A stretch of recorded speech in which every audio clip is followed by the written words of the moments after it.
Hey everyone, welcome to the stream.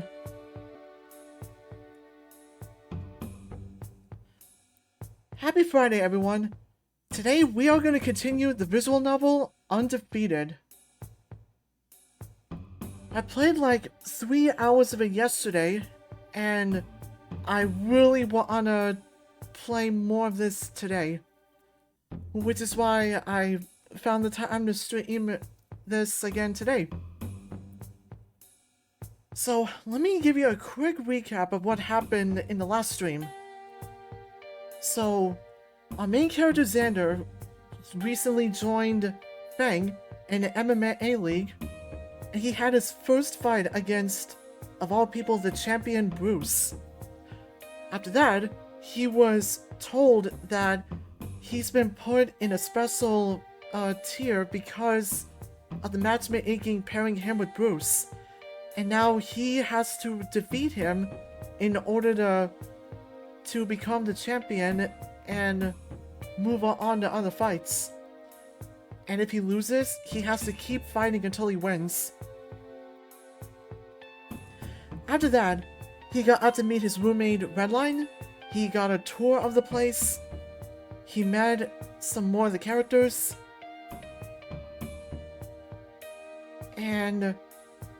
And by the end of the last stream, a mysterious figure helped Xander return to his room after getting overdosed in anesthesia because of an antler trimming.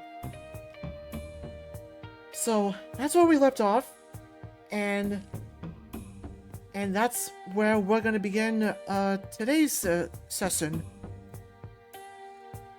I'm gonna make the window capture disappear for a bit because I don't want to show thumbnail spoilers.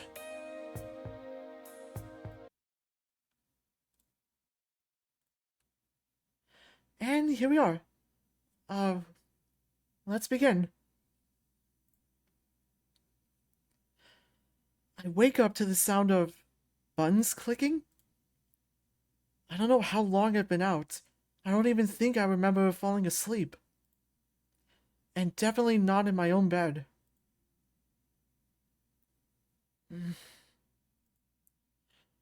Oh shit!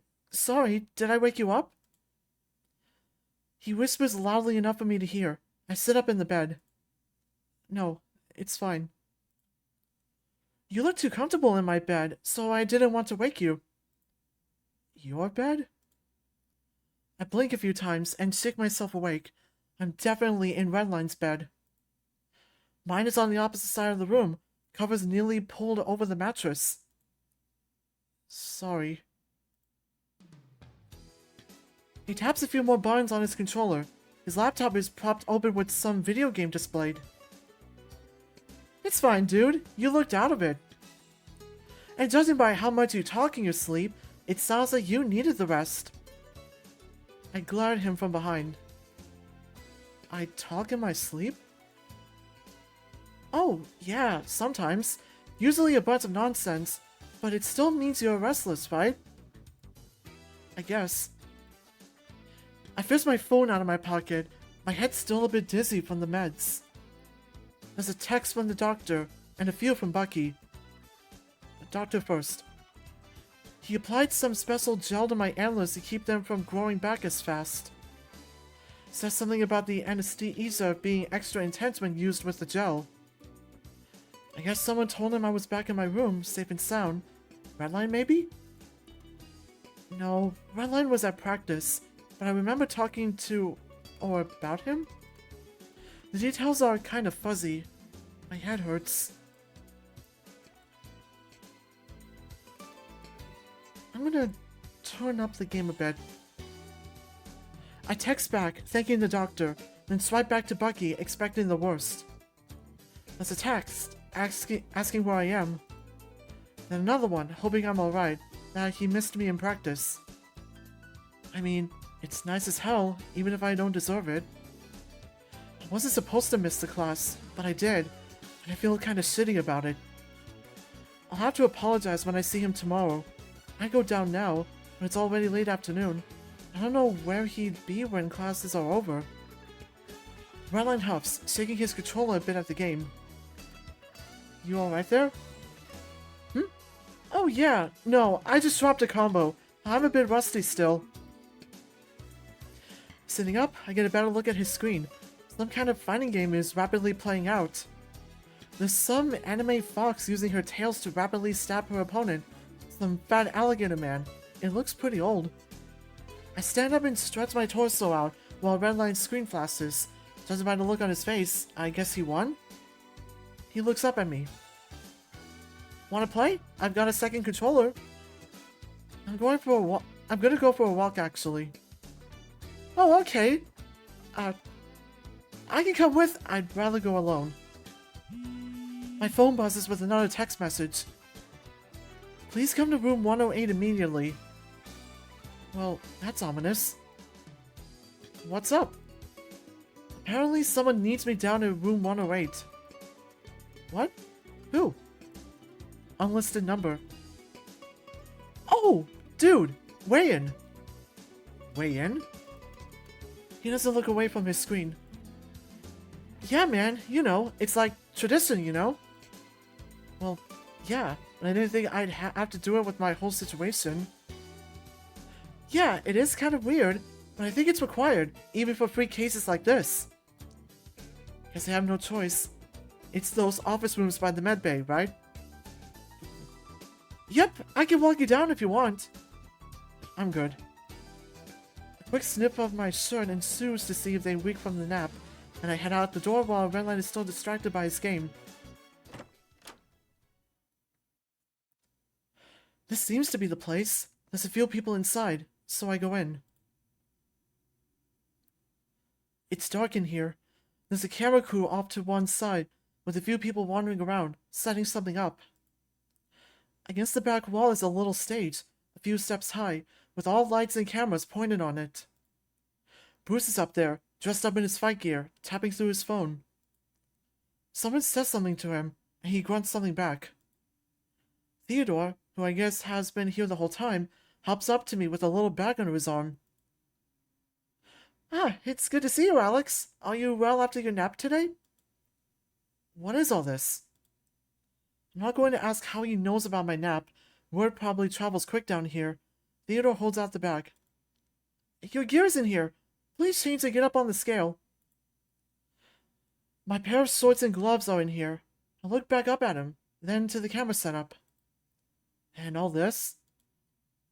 It's, for promotional material, advertisements and all that. I furrow my brow. I thought I already took a bunch for ads way back when, before I even came down here.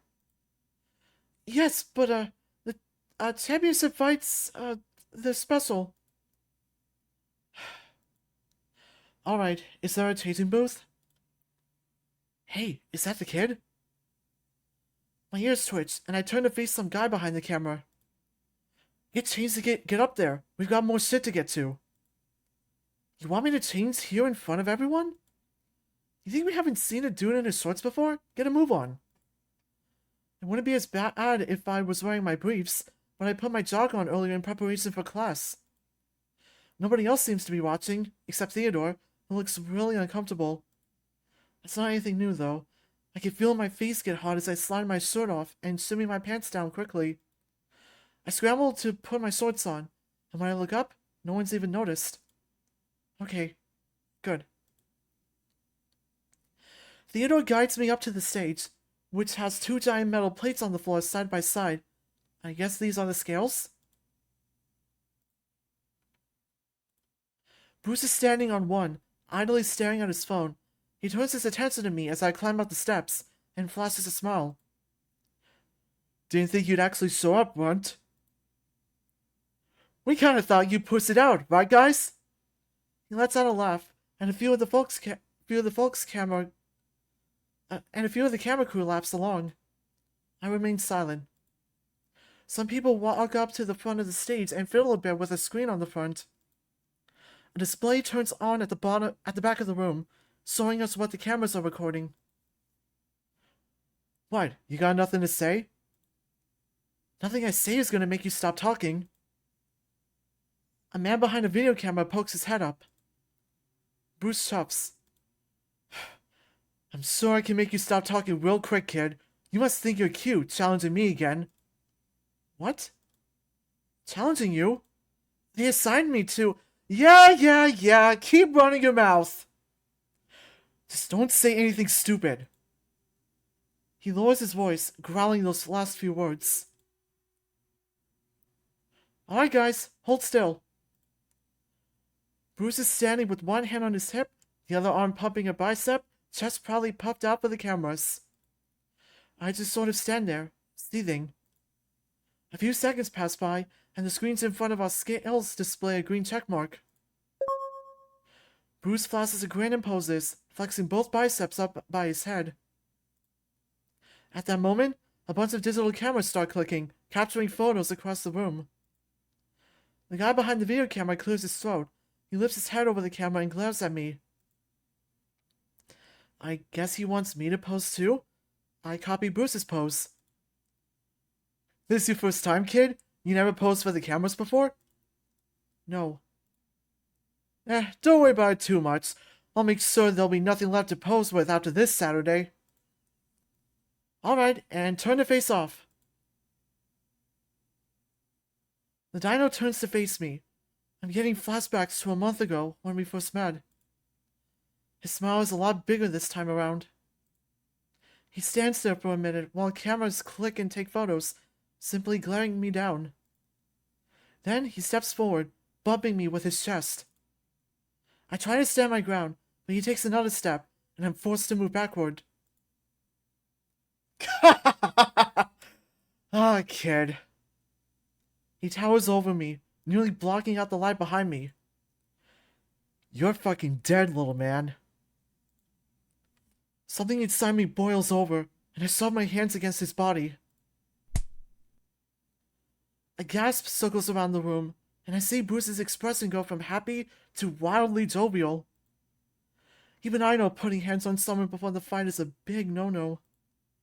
I hop back, planting my foot awkwardly on one of the steps leading down from the stage. That seems to have been a good idea, as Bruce was reaching out to grab me as I moved. My footing is uneasy though, and in a split second, I slip, falling back onto my ass with a heavy thud. Whatever Bruce had to say about my shove had been completely washed over by how loud he and the crew were laughing at me. Any rage I had quickly simmered back down to pure embarrassment. Holy shit, kid! You sure you don't want someone in your own weight class? He starts flexing again, pacing on the stage as the cameras track him. Alex, are you... Theodore's hopped back to my side, trying to pull me up to my feet. He doesn't offer much resistance, but I managed to get back up. Are we done here? Can I go back to my room? The rabbit looks around.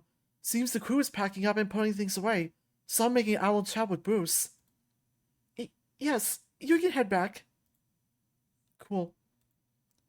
He sounded like he had more to say, but I don't want to wait around to hear it. I grabbed the bag that has my clothes, now nearly folded, inside and stomped back up to my room. I marched back inside, dropping face down onto my bed. Redline is still playing his game. He doesn't look away as I walk past. So, how'd it go? Sucked. I'm sorry to hear. Do you want me to go with you next time? How the hell would that help? No. I lay silent, rolling over to face the ceiling, listening to the sounds of Redline's video game. After a while, he closes the laptop. I'm going to go grab dinner with the guys. You should come with. It'll be fun. Might hit up the pool later. Maybe swing by the beach for some drinks? I'll pass. There's a bit of a pause. Are you sure? It might help get your mind off things. Nah. Go ahead. Well, if you say so, I'll save a seat for you, okay? I hear him shuffle around a bit before leaving. This all just feels like a bad dream, but if my sore ass is any proof, I'm wide awake. The fight's in 3 days. What am I supposed to do if I can't even move him? Bucky's voice rings in my head. Full confidence, Xander. Whenever you doubt yourself, you gotta make yourself be confident. Even if it ain't real, fake it till you make it, that sort of thing. And you keep that confidence until it becomes real. You understand?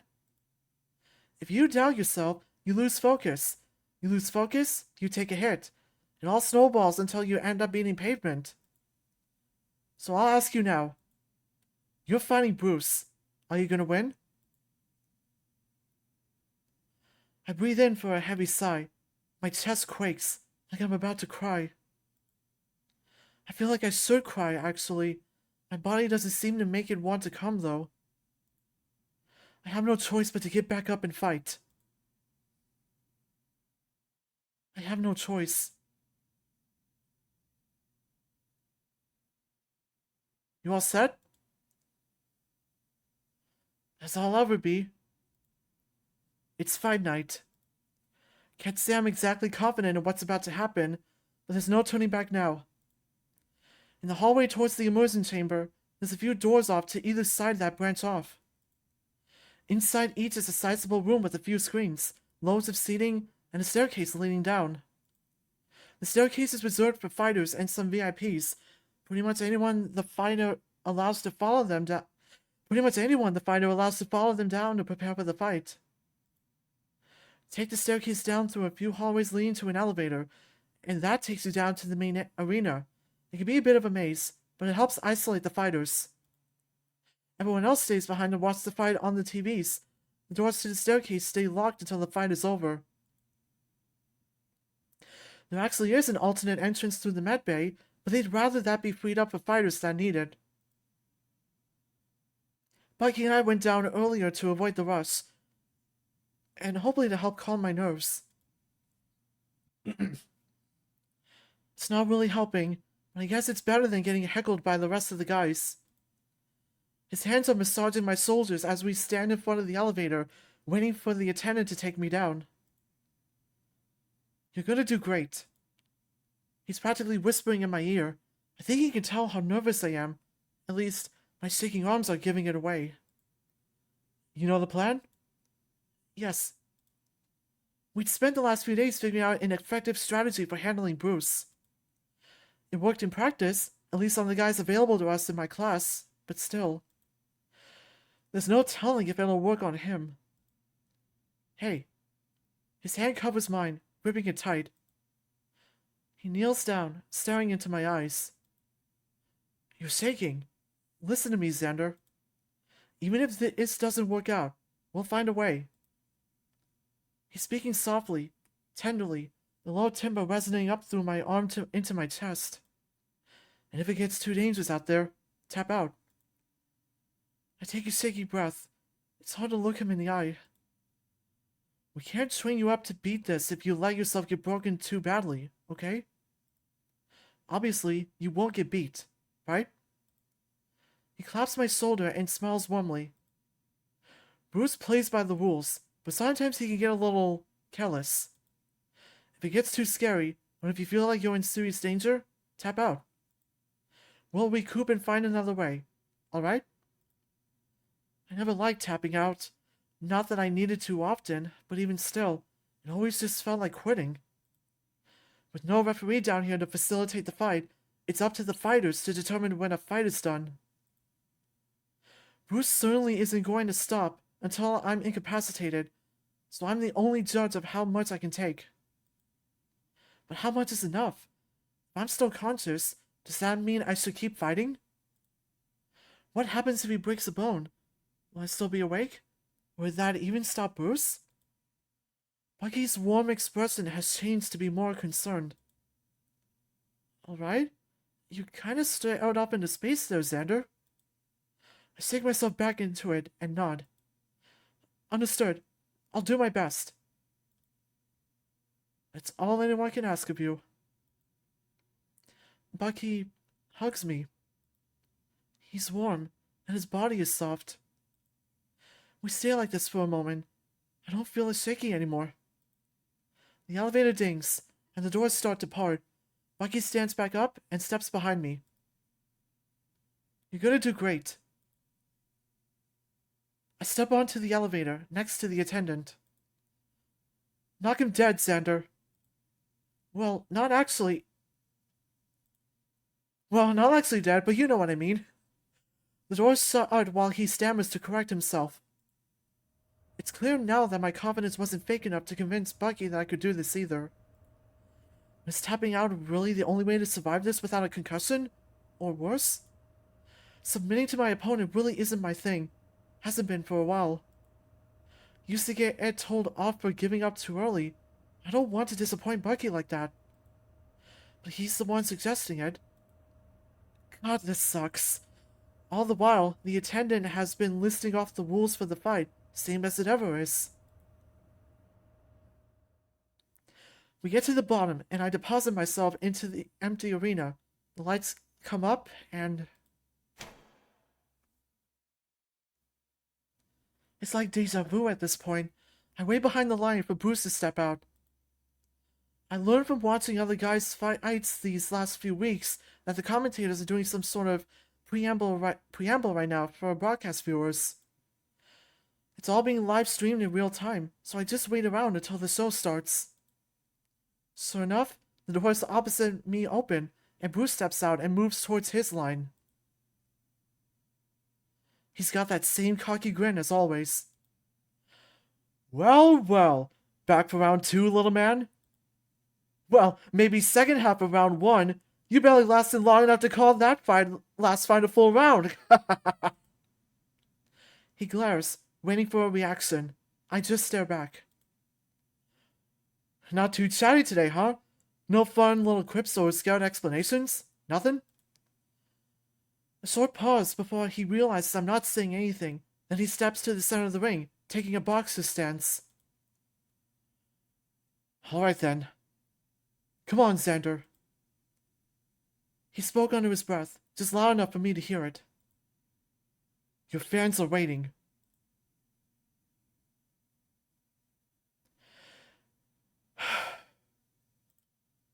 My guard comes up as well. That seems to elicit a smile from Bruce. I cross the line into the ring, and the buzzer goes off. Bruce watches me approach, his body unmoving, but as I get close, he moves in. I step back, immediately on the defensive. He laughs. You're so scared of me! That's adorable! What's the matter, kid? Thought you were training hard? You don't gotta be scared of the big bad Bruce. Killing it nice and quick. He steps out of that last word, his massive fist firing forward. I lean to the side, evading the blow. His rear fist aims for my face, only to whiff completely as I sway to the opposite side. Ducked down this low, this close to his unprotected body, I fire a few shots out before circling behind him, backing up to create some distance. Didn't seem to have any effect. Bruce is unfazed as he follows me into the center of the arena. Not bad, kid. Why don't you come a little closer? Having trouble hitting me? Not in a million years. His face sort of tightens up at that. He carries himself confidently, so I need to make him vulnerable, get his guard down. It's a dangerous game, but if I can bait out that anger, I can get him where I need him. He reaches out for me. I parry at his wrist, making sure to keep my limbs outside his grab range. With his arm outstretched, I duck down, peppering that body with more blows before circling out once again. I'm lucky this arena is so wide. Even with a beast like Bruce, I've got space to move freely. I can even step over the line as long as I get back in quickly. You just can't sit still, can you? You can't hit me though. He scowls. Alright, smartass, you wanna bet? I don't waste the time to respond, already moving in as he speaks. My fist is up against his body uselessly. I can tell he's getting slightly more pissed though, as I immediately back out of the position. His desperate grab comes down, reaching for my frame, only to hit the space I once occupied. Jumpy kid! Bruce stomps forward, throwing a single fist for my head, only to have it meet thin air. If he can't hit me, I can't go down. I take a step back. Bruce takes a step forward. His rear fist pistons forward at breakneck speed. I blink, barely able to react by leaning my head back. The gloved fist misses, narrowly coming up short to my snout by a few centimeters. A powerful gust of wind whips against my face. I take a step back. Bruce grunts, twisting his torso to one side. His leg starts to lift for a kick. Now's my chance! With my back to the line of the ring, Bruce probably figures he can corner me and keep me out of the space. He's trying to send a front kick and force me out. The foot explodes forward, and I'm already moving before it reaches its peak. I pivot to my left, getting around to Bruce's side. I force my torso against his abs with as much weight as I can muster, trying to knock him off balance. It seems successful, the dinosaur now needing to lean forward out his outstretched leg to stay standing. With Bruce leaning forward now, almost bent over, I leap onto his backside. My arms tickle around his neck and immediately start tightening. I hear him choke up, his arms reaching for mine to contest the hold. I constrict even further, gritting my teeth as my biceps dig into his throat. This forces another cough from Bruce. His throat vibrates with a growl. My arms pull in forcefully, holding that choke as hard as I am able. Bruce's thick fingers can't wedge their way between my arm and his neck. If he can't get a grip on my arm, there's no escape. He coughs out a bit of a chuckle, walking around with me on his back now. A hand moves to my elbow, which quickly drops down onto his shoulders. I can't afford to give him an ounce of leeway. His coughs are getting desperate now, his breathing slowed in an effort to conserve oxygen. The beast pauses, freezing in place in the center of the ring, and praying for a tap out. Bruce starts to lean backwards. I can't just release the hold I risked so much for, but the beast is definitely falling now, fast, with me in the perfect place to cushion his fall. Just have to hope I can withstand the fall!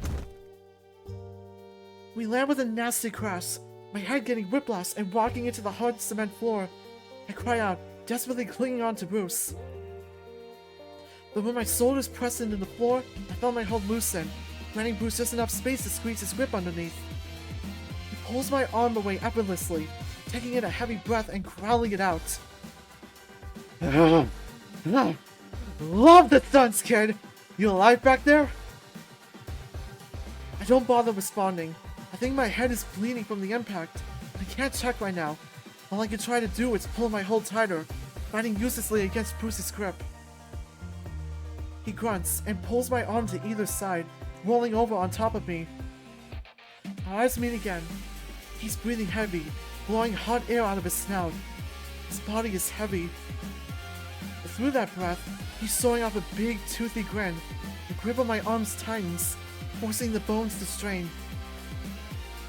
Now, what are we gonna do with these? He shakes my arm a little bit. The grip loosens, and I swing at his jaw, only for Bruce to force my forearm down against my neck. Still awake, huh? Can't risk you trying something cute. Let's rip him off. His form rises up a bit, one hand keeping my arm pressed into my throat. He takes my left wrist as he crawls over to that side. Bruce turns perpendicular to my body, straightening my arm out against his abs. Both of his tree trunk legs drop onto my face, forcing another grunt choke out of me. Say goodbye! With a firm pull on my arm, pain shoots straight down my wrist into my shoulder. It's bending my elbow backwards, pulling on my arm hard enough to dislocate it, or worse. I cry out in agony, trying to lift his legs off my chest. Oop! Careful, runt! He locks his ankles, essentially sealing his armbar position to leverage more pain into me.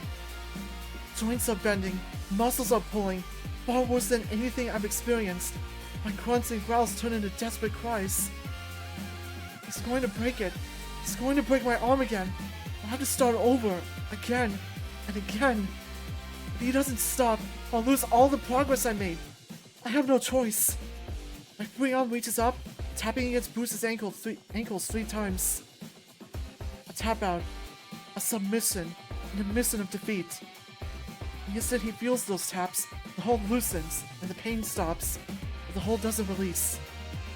He growls. "Ugh. What's that, kid? Do it again."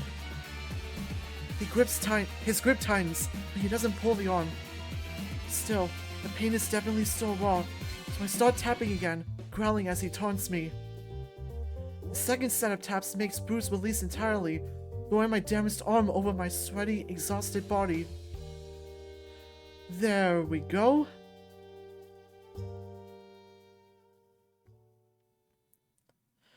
Bruce rises, pushing up off the ground to get to his feet, both his arms raised in celebration. He's posing for the cameras, yelling and cheering about his victory for the crowd.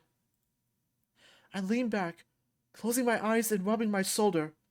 I don't think it's broken, but it definitely hurts. God, this sucks, but at least I'm alive. Bruce is still pacing. I can feel his footsteps wander aimlessly around me as I rest. Real quick, Chad, I love that shot of Bruce doing a hold on Xander. It's one of my favorites. Anyway, they're getting closer. A heavy weight drops onto my chest. Something breaks, I think. I don't know. It hurts to breathe. My eyes shoot open, locking up at the man towering over me. Bruce is staring down, eyes wide, frozen in place. His cocky grin is gone, replaced with a lost expression. His foot lifts up my body, now moving to stomp down next to me. My ribs. You... What the fuck? I try to raise my voice, hoping to sit up, only for indescribable pain to pulse from the center of my body. My body collapses, sucking in wheezy breaths. Bruce straightens up, closing his eyes and moving over me towards his elevator. I'm in too much pain to try and call out. The doors open behind me, and I can hear a few people make their way towards me. Easy, Alex. Rage. Just relax. Try not to take any deep breaths. I bite my tongue for my own sake and close my eyes. It was either exhaustion or shock that carried me to sleep. I don't know which is better.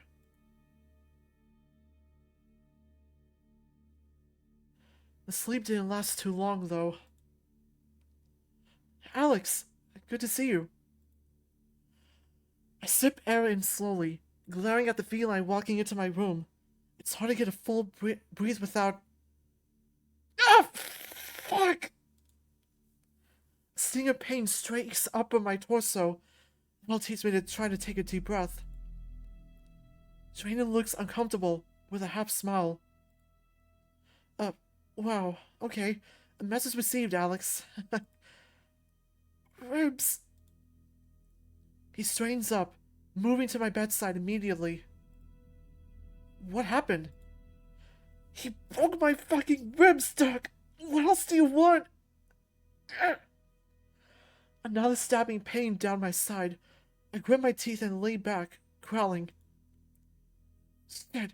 Okay, lay back and try to relax. Drayden moves swiftly to the other side of the room, throwing open a cupboard on the wall and rummaging around. He returns to my bedside, holding 2 pills. He pauses, looking around frantically. Shit, hang on. What? Water, for the pills. I'll just fucking take them dry! I'm about to scream. Drayden drops the pills into my hand, and I nearly toss them into my mouth. They're a little big, but I manage to choke them down. By the time they go in, Drayden returns with a little paper cup of water. I guzzle that down too, crumpling the cup and laying back against my pillow. He grabs a clipboard at the end of my bed and flips through it. Yeesh, no kidding. What? We're gonna need a chest x-ray, maybe a CAT scan too. I don't know if that was his way of trying to make some stupid joke about him being a cat. I just grunt and close my eyes. So, it probably hurts to breathe. Obviously. But I don't want you to try holding your breath or anything, okay? It sucks, I know. Those pain meds should start kicking in soon. It won't be perfect, but you'll feel a lot better. For now, I need you to keep breathing. Just take it slowly. And don't worry about moving around until the pills are in. Can you hook me up to the IV or whatever you did last time? He shakes his head. We need to assess what's wrong first before we can treat it. But for the time being, just lay back and breathe. This sucks. I don't want to lay back and wait. I want to fight. I want to go back to my room and sleep this shitty night off. I want to breathe without feeling like I'm getting stabbed. I want to...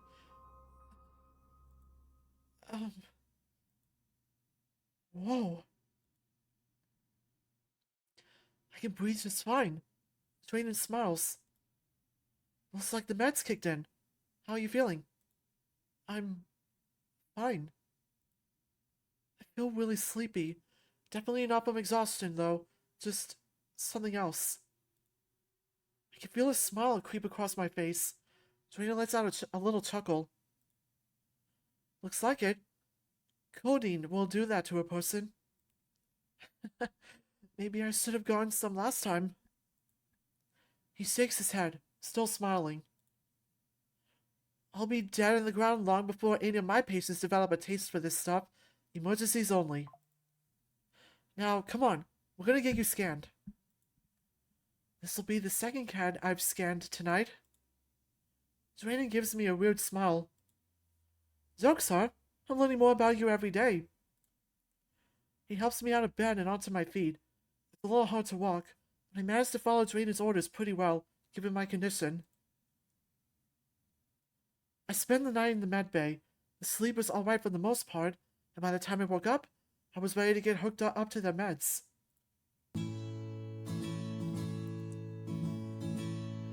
So, some good news. No lung puncture, and only 2 ribs got damaged. Hooray. The problem is that the fractures aren't exactly clean. It'd be a speedier heal if it was a clean break. I guess that's what happens when a 300-pound man tries to collapse your ribcage. Overall, it could have been a lot worse. I'd say you got lucky. Drayden seems to catch my glare, wiping the smile from his face. Still, I never expected Bruce to do a dirty blow like that. He can get out of hand sometimes, but I've never seen her try anything after the fight's already over. Doesn't surprise me. What do you mean by that? He's been an asshole this whole time, aside from the whole nearly killing me in the ring.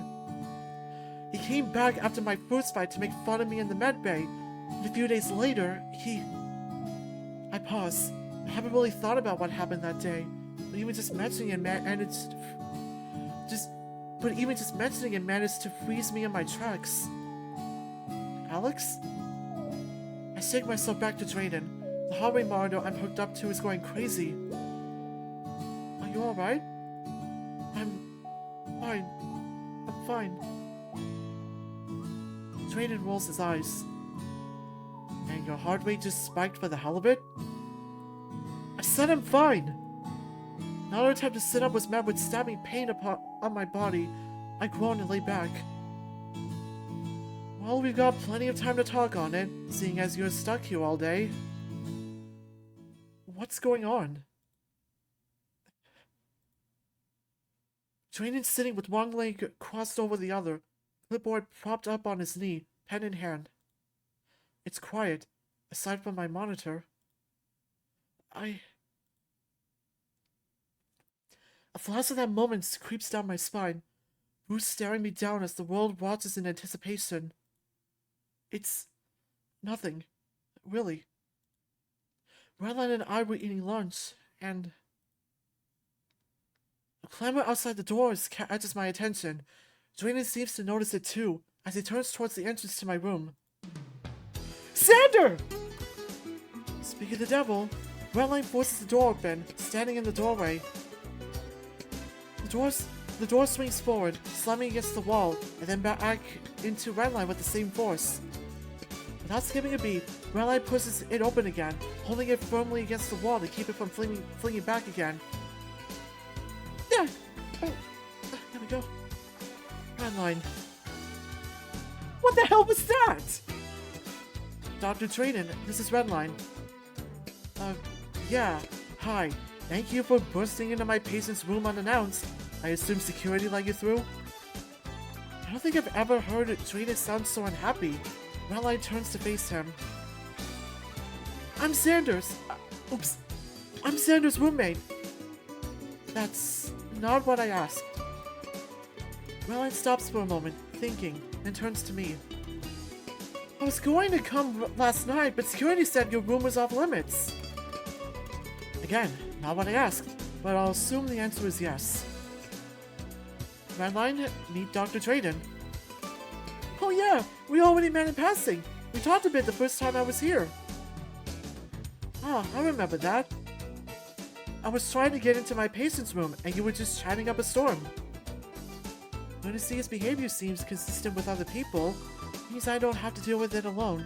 Still, Drayden seems to have a kinder tone in his voice now. They seem to hit it off pretty well, actually, talking to each other like it's no problem. Redline says something funny, and Drayden laughs.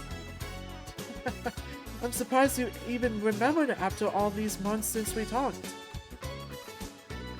But, I'm afraid you caught me and Alex in the middle of... Alex? They both stop for a beat. I can feel my stomach tighten. Yes, Alex. He gestures to me. That's Xander. They both look at each other, then to me. I sit up. Yeah, Alexander Mason is my legal name. Drayden sips uncontrollably, looking down at his clipboard. Wait, did I say that right? Legal name? I don't know why, but I thought I said maiden name. Sorry. Anyway, Drayden sips uncomfortably, looking down at his clipboard. Right, that's what I have here, Alexander Mason. You told me it was Xander, though. I hate this. Right, yeah, that's what I like to be called. Oh, why didn't you tell me? I hate this, I hate this, I hate this. Now that they know, it's all they're ever going to call me. They're both quiet for once. I guess they're waiting for an answer. I can't look at them. I didn't think it would matter. My name is Alex, so you call me Alex. I get it. Well, no, not when you want to be called Xander. Drayden scribbles some lines on his clipboard, then writes a bit more. You should have told me when we met, Xander. Sorry about that. I'm not sure what to say. That knot is still tugging at my chest, but I should be feeling relief. Sorry. Drayden smiles. Redline smiles too. That seems to be his default mood. Nothing to apologize for. I think we're all good here then, Xander. But no more secrets from me, okay? I'm your doctor. I need to know these things. Right. Sure thing, doctor. And if you don't, I'll call up Redline. Oh no. He'll tell me everything. I'll tell him all about your terrible sleeping habits. Oh? I go to bed way before you do. Yeah, exactly. You never hang out with me and the boys. Terrible habits. They both laugh at that, and I find myself laughing too. It's nice. I don't laugh that often down here. Laughing has its consequences, though. The pain reminding me that my ribs did break just the night before. I think Drayden sees my reaction, judging from the uncomfortable look on his face. Redline stayed for a bit to chat, and Drayden had to leave for some other important doctor business, so they both left eventually. And Redline brought my phone down, so I could at least watch some videos to pass the time when there was nothing on TV. Wish the network was better down here, though. I'm barely scraping by one bar. A day passed, enough time for my ribs to make a recovery on the proper meds. I didn't mind the silence, especially when talking leaves my chest hurting. So that's it? All cured? Well, yes, technically. Is there a catch? So, yes, sort of. Sort of? Bones are weird, Xander. He takes a pause that's long enough to make me think that was a full statement. I start to say something, but he continues. Especially with breaks like yours, it's hard to tell if it's completely fully healed. They might look clean on the x-ray, but there could still be fractures. So, it's still broken? So I just need you to be careful, Xander. If you push yourself too far and your wounds aren't healed, they're going to open again, and you'll end up right back in that hospital bed. Not that I don't like having you around, of course, but I think we all want to see you up and fighting again. I'll see what I can do. I have no idea when my next fight is, so I can't really meter out how hard I need to be training for next week. Maybe Bucky can help with that. The last fight was only about a month after my first, and I've already wasted 2 days recovering. I need to get moving. Just do your best. Sure. And be careful. I don't want to see you back here again. And I mean that in the nicest way possible. Right. It definitely feels weird walking now. Maybe I just never paid attention to it before, but my breathing feels different. Maybe I got used to whatever fucked up position my ribs were in these last few days and just forgot about it. Or maybe I've got myself thinking too hard on what breathing even feels like, and now I can't stop feeling it. Breathing, blinking, I even started to become aware of my clothes making contact with my skin. Ugh, feels weird. Shake it off, shake it off. Just want to get some lunch in me and get back to training. It's been a few days, but I'm still feeling a little raw from how that fight ended up. I had him. I could feel it. It wasn't as humiliating as a knockout, but at the same time, having to submit twice was just salt in the wound. Wouldn't have been as bad if he didn't try to kill me after I already submitted. God, just thinking about that gets me angry. I need to take this out on a punching bag or something. It still hurts to breathe a bit. Maybe I need to slow down. First things first, lunch. In Redline with his gaggle of friends, I don't want to answer all the questions I'm sure they'll have. My chest already hurts from breathing. I can't imagine what talking that much will do. Stomach rumbling. I should shut my brain off and wait until my body carries me to the cafeteria.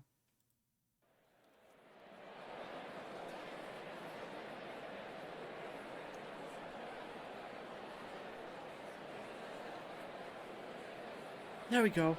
I see Redline in his usual spot with his friends. Hyena is sitting upright, looking like he wants to say something. His tail is going crazy. Every time he speaks up, someone says something louder and his voice peters out, waiting for his turn to talk. Oh, hey dude! Redline unloads all that pent-up talk energy onto me, but I tune all of it out. Something about someone's famous sibling getting arrested? Whatever.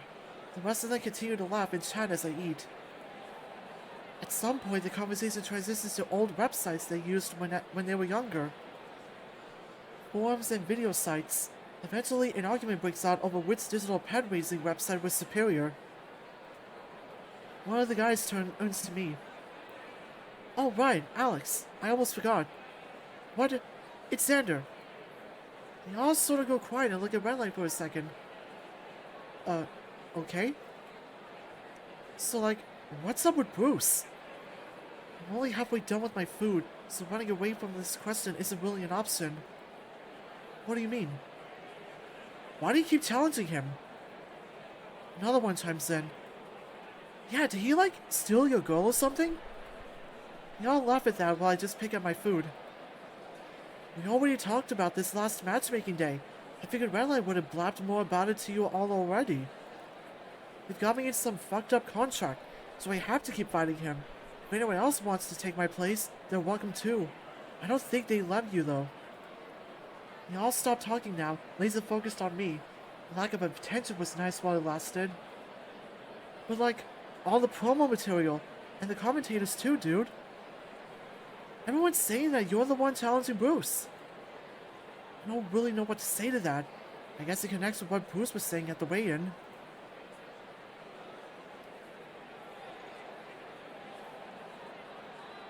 I don't feel like voicing this again since we just did earlier.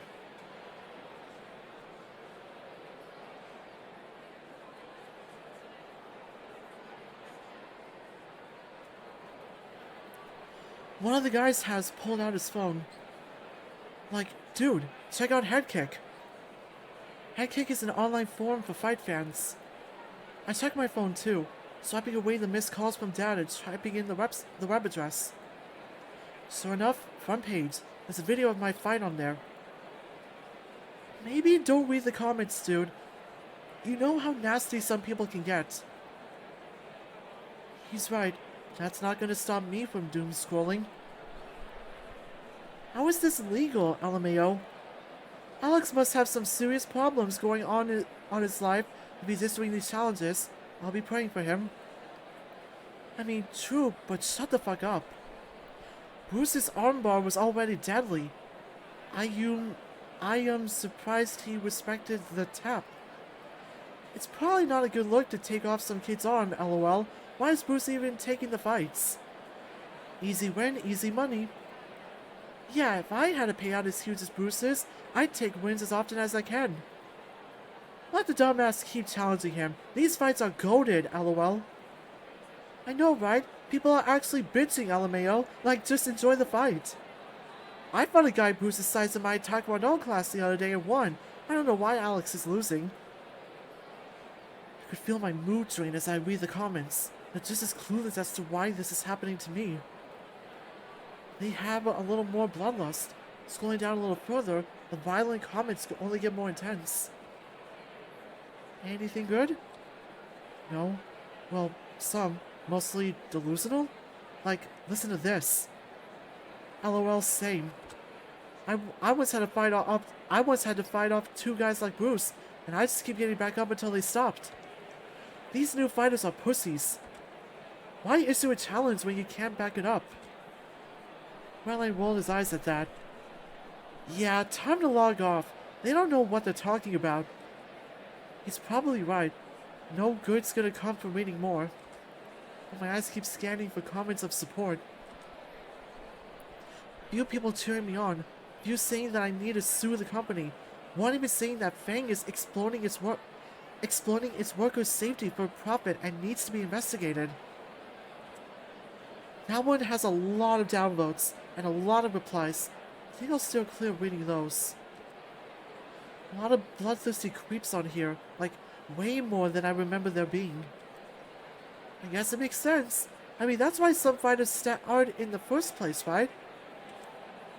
Ever since they regulated the hell out of football and rugby way back when, MMA was the only sport left for people that want this kind of aggression. Oh, or pro wrestling, I guess? My dad always hated watching that stuff.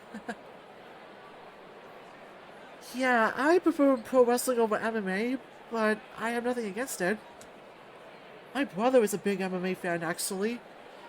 I wonder if he would be into this. And then again, he's not a furry. Oh well. I remember my dad talking about watching football with Grandpa back when he was a kid. Something about having to carry a ball to one end of the field. Was it even shaped like a ball? Every player was huge and jacked, and they just kept crashing into each other at high speeds. My dad mentioned that he wanted us kids to play it when we got old enough, but by the time we got married, we already started implementing stricter safety stuff. I read a bit into it though. Those guys took a lot of damage to the skull. Can you believe they had kids younger than us playing that? Yeah, that's around the time when I stopped getting into watching football too. It sounds really dangerous, but Dad said it was really popular. He also said that the government went on to make it a pussy sport, whatever that means, so he never bothered showing me how to play. Not that I minded. He showed me an old game once. It just looked boring. Nobody made any progress for like half an hour. Yeah, apparently a lot of people protested when the new policies came into effect. Guess all that angry people got bored of that quick and went to watching MMA? Sounds like it. My grandpa and dad got all his kids into karate instead, so I guess he got something out of it. Redline keeps talking about his family history. I ignore it and keep scrolling down the article on Headkick. More comments. Why is he challenging him? What's his deal? LOL. Alex, dude, please stop fighting Bruce. LOL. It's hard to watch. It's annoying. I've got to set the record straight. I tap the comment box and get to work. I don't know where this narrative is coming from. I didn't challenge Bruce. That cool with you, Xander? Huh? I'd gotten so into the comment section that I had been listening into the rest of the conversation. The guys and I were going to head up to our room and play some games. You should come. The room is barely big enough to fit myself and Redline. I don't know if I'm too keen on having 5 other guys crowding around in there. I think I'll pass. I need to get to working out. Redline frowned at that. I thought Drayden said you should be taking it easy. I am. Just some light stuff to get back into it.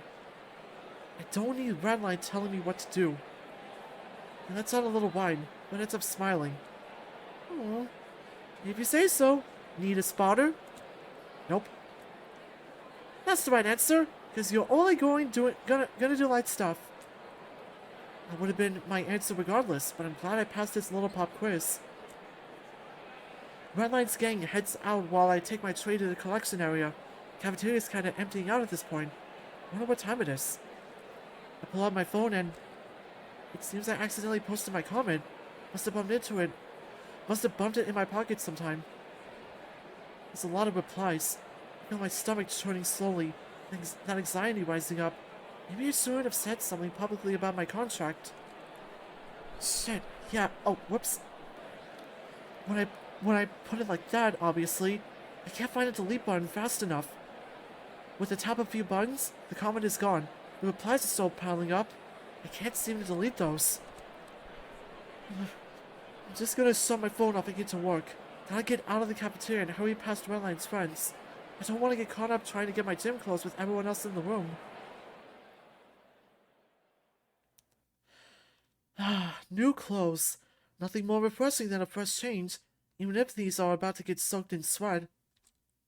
My last clean pair, too. I'll have to find time to peel away from the others and get a load or two done. The machines are usually more free in the evening, so I head down later tonight. 4 washing machines for this whole floor, only 3 of them work. Kinda ridiculous. Whatever. I need to get back on track. My legs have been aching that whole time in the med bay. Good of his time as any to get them moving. A few deep stretches, and I hop on the treadmill. Start up slow. Pop the earbuds in, and... bliss. No Redline, no Bruce, just me and my music. Feels a lot like when I got my own place all those years back. The apartment complex had some semblance of a workout room in their basement.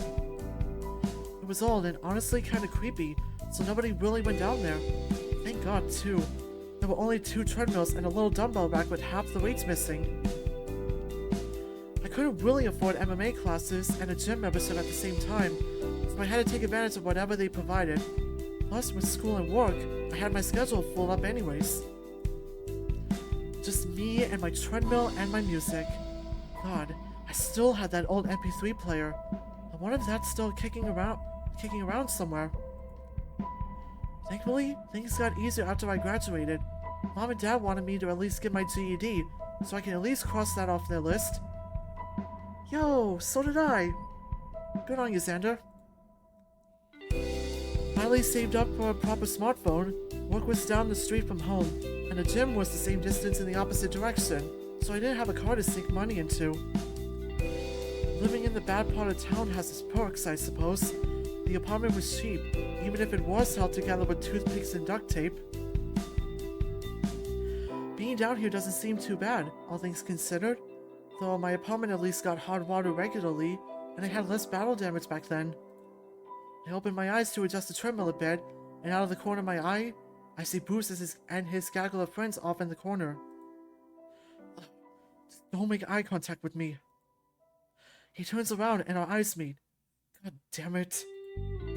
Bruce doesn't seem fazed though, just moving to the bench press to spot one of the other big guys. He must have it easy. No one's trying to fuck with him. Hell, I bet no one would even bother him on the streets. I bet if I looked like that, I'd have a much easier time. Not anyone would even want to get near me. Okay, maybe he is a little bit scary. My neighbors back home wouldn't even look at me if that were the case. Miss Oliver next door always needed help getting her holiday decorations moved in and out of storage, like 4 times a year. I remember her knocking on my door, like a week after I moved in, asking if I could help her move some crates. If I looked like Bruce, she probably would have steered clear. Don't know if anyone else on our floor even gave her the time of day.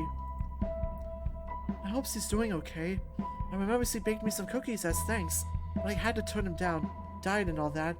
She kept trying different healthy alternatives after that whenever I came by to help out. I wish I had the same, resistance as him. Nothing wrong with sweet every now and then, but I really should cut back. I guess it wasn't so bad up there, even if I was broke as hell. Rather being broke than living with Mom and Dad. The phone call stopped my music, so I can't just ignore it. I learned from my last mistake and look at who's calling me before yelling at them. Unknown number. Better than the alternative, I suppose. Maybe Drayden calling to remind me of something? I accept the call. Hello? A familiar squeaky voice chimes over the phone. Alex, I apologize for interrupting your time on the treadmill, but I need you to please report to the commissioner's office immediately. Uh-oh. Okay, should I change or... The call disconnects. He didn't even tell me where the office is. Oh! Maybe this is a chance to talk about my contract. Did Drayden finally get in touch? Or maybe Bucky reached out. I stepped down off the treadmill, wrapping my earbuds up and shoving them in my pocket. Bruce is still with his buds, laughing as one of them is struggling to lift the barbell. Gotta ignore that and head out. Fresh out of the gym, and a lack of sweat in the air is just as refreshing as always. The 2 large men in suits standing on either side of the door was new, though. Alex? Yeah. Follow us. I guess that solves how I'm going to find the commissioner's office. They start moving without waiting for a response, and I follow. These men, I assume, are the commissioner's bodyguards? They certainly look the role, though the sunglasses are probably unnecessary underground, even if it does add to the look. Actually, I can see why they would wear them. Makes it easier for them to look around and keep an eye on people without them thinking that they are staring at them. That is what bouncers do. On the left is an elephant, on the right is a rhino, both about as big as Bruce, dressed up in some business suits that probably cost more than I make in a decade. Silent too, fine by me, but it is getting weird looks from anyone walking down the hall, seeing me surrounded by these 2. They take me down towards the immersion chamber, and then through the corridors leading to the arena. Or, at least that's what I was thinking.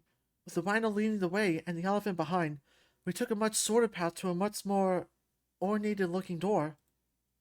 The rhino raps against it, and then both of them move to either side of the door, returning to their post, I suppose. After a second, the door opens inward. It's pretty dark inside. I move in anyway. There behind his desk stands the commissioner, I think. The door slams shut behind me, enveloping us in darkness. The only light coming from the giant glass window looking out over the arena. He stands there, silent for a moment, turned away from me with his hands back behind his back. It's almost too quiet in here. I can hear myself breathing. Hello, Alex. The tension cuts, cleft down the middle. That deep timbre shakes my core, enough to make me take a sharp breath and straighten up. I wait for a moment, the silence lingering, before realizing he's waiting for me to speak. My throat runs dry. I swallow and try again. Hello, Commissioner? Correct. I was hoping I could talk about the matchmaking. It's my understanding that you have broken your contract. What? Earlier today, you made a comment on an online forum. My blood runs cold. That was... In said comment, you revealed details of your Fang contract, which is to remain confidential to those outside the league. There's another pause. Is this correct? He won't even turn to look at me.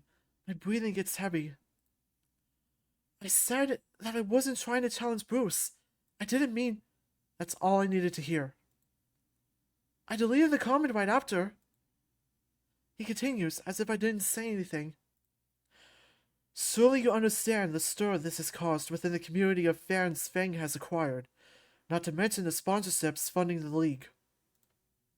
But if questions going unanswered, rumors spreading. It's not the type of reputation we try to garner here. Thankfully, the problem has been handled. Our PR team is taking care of everything. As you are fully aware, revealing confidential information outside the league is considered a breach of contract and its grounds for termination, along with its associated fines. But, in lieu of your current circumstances, this breach will be overlooked, so long as you continue performing your obligations. I finally catch a bit of breath to take my turn. My current circumstances, that's what I wanted to talk about. He holds up a hand, as if to silence me. His voice is louder, more firm this time. Your job is to fight the matches that are given to you. If you are refusing to fight, that too is grounds for termination. I try to speak, but he continues. I suggest you keep your chin down and continue your training. If you are unable to do that, then I am unsure if you are fit to continue in the Fang League. If this sort of slip-up happens again, there will be consequences. And we'd hate for you to lose this opportunity at Fang. He turns his head, one eye leering at me. Am I understood, Alex? I strain up, my breath catching itself in my throat. His paralyzing gaze holds me in place until his business is finished. Yes. We both turn our eyes away at the same time, and he returns to surveying his arena. I look forward to watching your next match. As if on cue, the doors open behind me, and the bodyguards are present once again. They lead me back the way that we came, in the same formation, up through the twisting tunnels that form the underbelly of the league. The rhino opens the final door, and the elephant forces me through it into the hallway. I turn to look at them, but the door has already been slammed shut. A lock clicks from behind it. So, that's it. It's been buzzing in my mind, through my body, under my skin this whole walk up. That was my one chance to fix things. To fix anything. To try anything. I need to go. I need to go do something. My legs move on their own through the hallway, past some strangers, down to some of the gyms. I need to do anything. There has to be something I can do. Is there anything I can do? I move up onto a treadmill, my mind racing as it crawls to a start. There has to be something. I can't just be trapped down here. Quitting is always an option. I can always quit, like Bucky said. I can always quit. It keeps ringing in my head, like a cacophony of a voice that doesn't know what it's talking about. I can't quit. I can't just pussy out. What will everyone think? I'll be in debt for the rest of my life. No one topside is going to respect me. I can't... Xander? My eyes laser focus on Redline. He's here too. Cool. Awesome. Great. He has no fucking clue what I have to go through. I was gonna come check on you, but you weren't here. You doing okay? Great. Great? I nod. He just sort of stands there. Did something happen? Don't want to fucking deal with him. I turn off the treadmill and stumble down off it, rushing past Redline to the other equipment. I need to force this frustration out. Bruce's friend was using this Brent's press earlier. Fuck it. It just needs something. I need to do something. Just keep my chin down and focus on my training. That's what I need to do. Xander, there's enough weight on this barbell for me. This is fine. I'm already laid down. I might as well do something with it. I gripped the barbell and opened my eyes. Redline's standing right above me. Need a spotter? Sure. Fine. My arms lift the barbell off its perch. This is nothing. I can do this. I can do anything, right? That's why I came down here. That's what people have been telling me since day fucking one. I feel like I'm hallucinating. None of this is real. None of this is happening. I can't be Bruce. I can't quit. I can't talk to the commissioner. I can't talk to anyone. I can't get my fucking mind straight. Stan, I'm fine, Redline. Just keep lifting those weights. Just keep pushing. Just keep fighting. Just keep your mouth shut and your chin down and your nose where it belongs, and maybe you'll get to the next day and you'll get to do it all over again. Xander, do you... I can't fucking think down here. Everything is too goddamn loud. The only bit of silence I got was with the commissioner, and you went ahead and ruined that too. I just gotta keep moving the barbell. Just keep forcing it to move. My arms are shaking, but that doesn't matter. I have to keep going. My blood is boiling, scorching straight through my skin. Everything hurts. I just need everyone to shut up so I can do what I need to do. I need to... Hey, Zan, maybe you... Red, can you shut the fuck up? Searing pain cracks like a lightning bolt, splitting down my side, all the way down to my waist. My hands let go of the barbell. Shit! The bar stops an inch from my face, my hands cradling the space on my chest where the pain started. Riley sets the barbell back on its perch. Xander, what's happening? I sit up, awkwardly. Everything hurts. Hospital. Hospital. Hospital? Drayden. Redline stammers for a second while I wheeze, before grabbing my arm and yanking it towards the door. I cry out in pain. Shit, hang on, bud. I gotcha. Anyone know how to keep the pain off? He calls out in the open gym. Everyone working out just sort of looks around, waiting for someone else to answer. After a beat of silence, Redline crouches down, gripping my legs and lifting me onto his back. I probably look like an idiot right now, getting a piggyback ride from someone my own size. Whatever. I just need to... something. I don't know. It hurts too fucking much. We start moving a little too fast down the hall. Each sprinting step Redline takes jostles my body, pushing harder into that sore spot in my side. I don't say anything. Just pray he gets me to the medbay soon. I close my eyes and wait, sucking in air. Redline says something I can't decipher. Words of encouragement, I suppose. Soon enough, I'm through the front doors of the medbay, and Redline carries me off to some room. He deposits me as carefully as he can in a bed, then sprints out the room again. The doors open, and a familiar voice instructs Redline to leave. He waits a beat before his footsteps disappear. I slowly turn my head to greet the doctor. Hey, Doc. Drayden is standing over me. He looks mad. He sits me up and hands me a pill. Swallow. I do it. It goes down dry. It hurts. Everything hurts. Xander. Our gazes meet. Don't look at me like that. Please stop looking at me like that. I don't need your pity. I need to do this. His eyes soften. What happened, Xander? I don't know what happens or why, but I can't stop myself. Tears well at the corners of my eyes. I try to speak, say anything, but nothing but a sob comes out. Don't look at me. I don't need this. I don't deserve this pill. I don't deserve another fight. Please stop looking at me. My eyes close so I don't have to see him. I'm not sure if it's the effects of the painkiller or my body giving up on me. When I slump forward, pain striking again as I nearly collapse. Please stop looking at me, Drayden. Take your pill back. Take me back to the gym. I want to scream it. I need to feel this pain in my chest. I need to hurt. His hand slides up and down my back gently. The tears keep pouring out, staining my fur and hands again, like a friend long forgotten knocking on my door. I forgot how good this feels. The salt stinging my eyes. Maybe that's the opioids talking. Judging by the pain fading in my chest, it probably is. My sobs get more pathetic after a few seconds.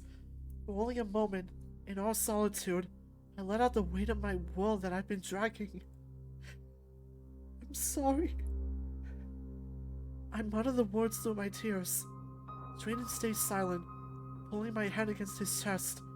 His body is so warm and soft, and now I'm getting it wet with my own stupid tears.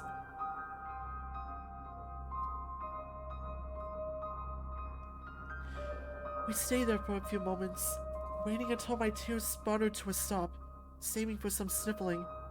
Drayden set a box of tissues on my lap, with a few used ones strewn to the side of the bed. How about you get some rest? We'll talk later. Don't leave. Sure. Please don't leave. He moves to the door. We're here if you need anything, Xander. Just press that button on your bed and we'll be at your side. I need you here. Please don't leave me alone. Got it. Thanks. Drayden flicks the light switch and exits, closing the door behind me.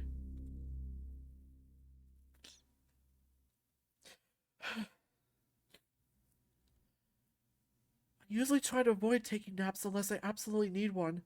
Never really had much time to nap anyways. Not only that, but my body just refuses to sleep in short bursts. It's all or nothing. So when Drayden left me yesterday and I cried myself to sleep, I stayed asleep until midnight or so, extremely inefficient for my workout schedule.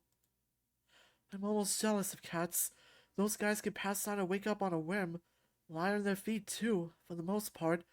Very unfair that I can't do that. After a sleep-filled day and a sleepless night, I'm completely exhausted. The late-night television down here isn't any different from what it was like topside. Shitty sitcoms with garbage plots, though the opioid strain it gave me made them feel a little more funny than they had any right being. And it gave me something to focus on besides the 24 unread texts from Redline. Every other notification from him started with some sort of apology before I swiped it away. Ugh. Just one more thing I need to apologize for. Maybe I should take a look through them now that it's daytime. The door opens, and I click my phone off, placing it face down on my blankets. Good morning, Xander. Drayden spoke flatly as he entered, taking his seat next to the bed. I've heard the sing-songy cadence of his good mornings enough times to know that this was different. Good morning, Doctor.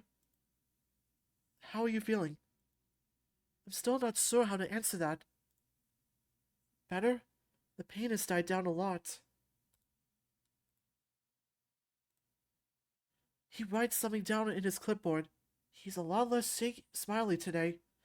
Typically, he would have responded with some lame joke. That's good.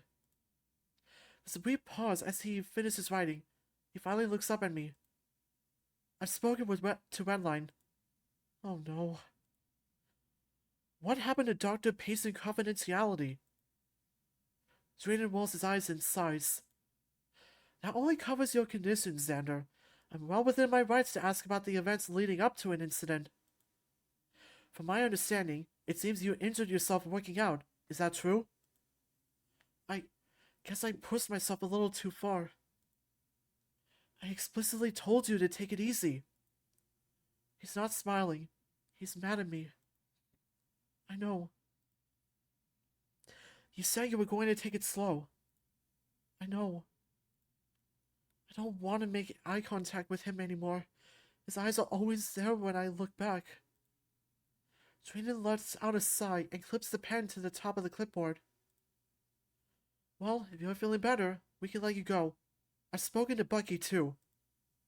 Oh no. For the next week, you are forbidden from doing any sort of exercise without explicit permission from myself and your coach. We've got coaches and cameras that are going to make sure you don't get yourself into any trouble. The pit of my stomach grows. But, doctor, I need to... What you need is to rest, Xander. You've been hurt, Xander. You've taken a serious injury. You can't just get up and start moving again like it didn't happen. But if I don't keep moving, I can't. I feel a twinge in the back of my head, a reminder of my encounter with the commissioner. Give it a week and make sure that bone is good and strong. Then you're free to do whatever it is you need to do. But right now, you have to listen to me. Do you understand? Sir. Yes, doctor. He sighs and fiddles with his clipboard. Xander, don't... Listen. I know that's not what you wanted to hear. I don't like having to get stern with you, but it's the only way we can get you to heal. So what? Do I just dick around all week? You're free to do whatever you like, but it might be a good idea to maybe... I don't know. He sits up and holds his pen to his clipboard. Maybe talk about what's been going on? I look away. I could always sneak into the gym at night. I don't really want to call his bluff on how hard I'm getting policed for the next week. And I also don't know what else I'm supposed to do. What else is there to do if I can't prepare for my next fight? Give me a second, Chad.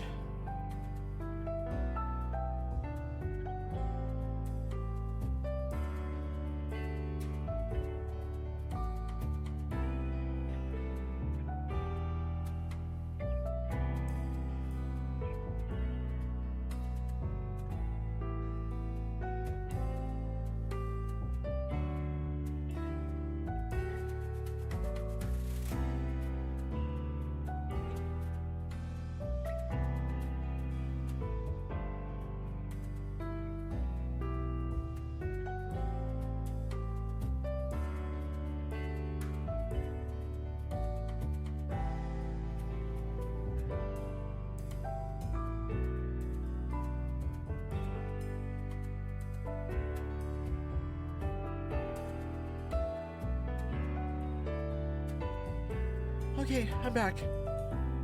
We're going to talk with Drayden more.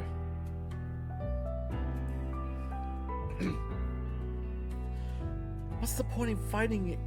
I can't get my body fully healed. I won't get close to the level I need to be for the next fight. And if I can't do that, I'll end up getting hurt again and get sent back here, and... Xander? I look up. Drayden looks a little more concerned than before. You spaced out. Yeah. He smiles. You've been doing that a lot from what I can see. I sigh, and Drayden readjusts himself on his chair. What's going on, Xander? Fine. Everything's been bad since I got down here. I thought things were going to be easier. I thought once I got into the league, it would be like it was topside, but with less worry. I could just train and fight. No more dead-end job. No more money troubles. No more my shitty apartment. No more... Just then my phone buzzes violently in my pocket. I peek at the screen. No more of these stupid fucking calls. I toss the phone next to me onto the bed. Who's calling you? My dad. It's been a while since you've seen your family. And judging from your reaction just now, something tells me you don't want to. Can I ask why you don't pick up? That's a bit of a heavy subject. Maybe I can help you carry it. I glare at him. He clicks his pen and smiles at me. You're not gonna make me do some weird psycho-hypnosis bullshit, are you? He pauses for a moment. I don't like how long it lasts. Not unless it's necessary. But that was a joke. The Drayden clears his throat. So, your father. Maybe this was a mistake. I close my eyes as I speak. Dad was an asshole. I mean, he wasn't always bad.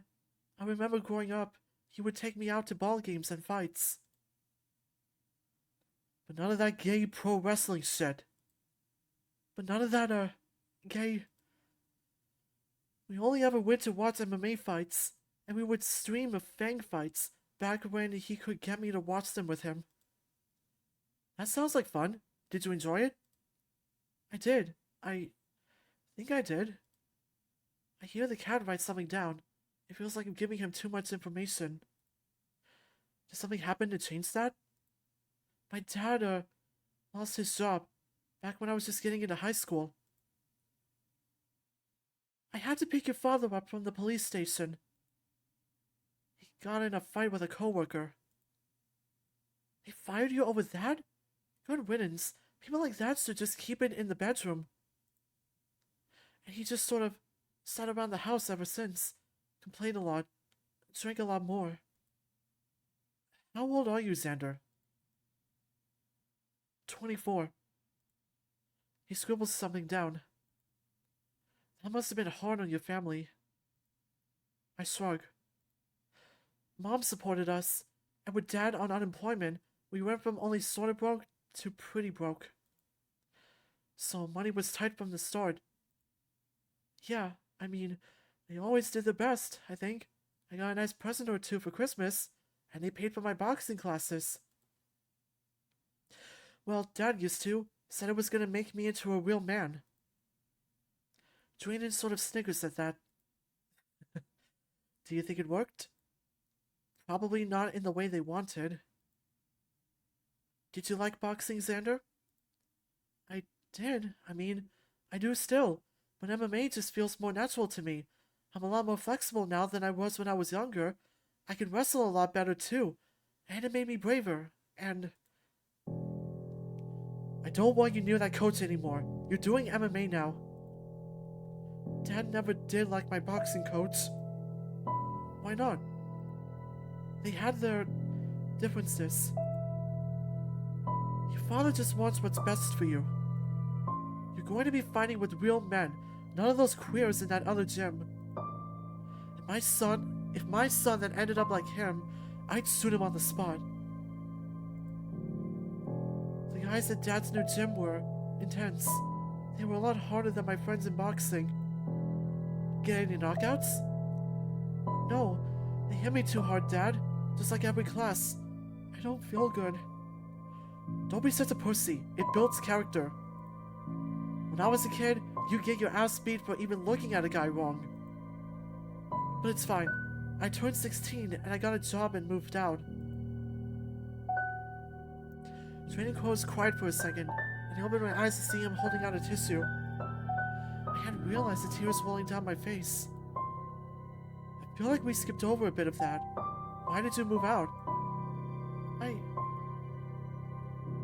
Alex, your father and I found your phone.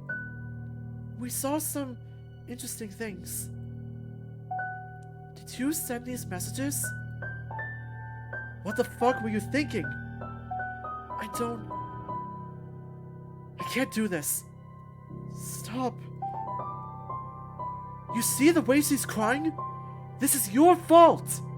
I didn't. You're gonna get the fuck out of my house. Kenneth, please, at least let him... Get the fuck out, Alex! Xander. I opened my eyes. Drayden's holding the box of tissues out to me. Breathe. You're crying harder than I had thought. The doctor places a paw on my shoulder, holding me tenderly. I take the box and set it on the bed next to me. My breathing steadies after a moment. I snatch the tissue and blow my nose, crumbling it and dropping it next to the box. When I was 16, I moved out. Mom found out I was gay and told Dad. Xander. I was planning on leaving anyway. It's fine. I'm fine. Are you? Yeah. I sniffle and wipe my eyes with another tissue. Drayden makes a disapproving sound. I just didn't have anything planned out yet. I didn't have a lot of friends to go to, so... Alex, what are you doing here? Can I stay with you? Oh, of course. It's been a while. What's going on? I'm so sorry, Xander. Where did you end up staying? My old boxing coach, Vinny. He gave me a place to crash while I figured things out. The one your father didn't like? Yeah. I crumpled up my tissue. What kind of messages did they find? Just asking Vinny about gay stuff. How to know if I was gay. What I should even be doing. I don't know. I didn't know anything. I was scared, and Vinny was the only adult I knew that had any information about any of that. I shouldn't have been sending those messages in the first place. It was a stupid idea. I knew how my parents would have reacted. Does that give them justification for kicking you out? They didn't kick me out. I chose to move out. They didn't give you a choice. So I moved out on my own. And you're just okay with that? No! I don't know what I did wrong. They raised me right. They loved me when I was a kid. Why did that change? The tears followed the stream they formed down my cheeks. I wanted to fix myself. I wanted to stop. I wanted to be better for them. Xander, do you think you could do anything that would make them happy? I shake my head. I don't know. Do you mind if I make some assumptions? My heavy breathing slows a bit before I shake my head. Drayden continues, his eyes narrowing. You never could be good enough for them. No matter what you did, or what you changed about yourself, it would never be enough. My head drops. I bend forward, holding myself up as I sob into my hands. Giving up boxing and becoming straight, that might have made them happy, but that's not you. Nothing you do will ever be good enough for them. And if they can't bring themselves to be happy with you, that's their own fault.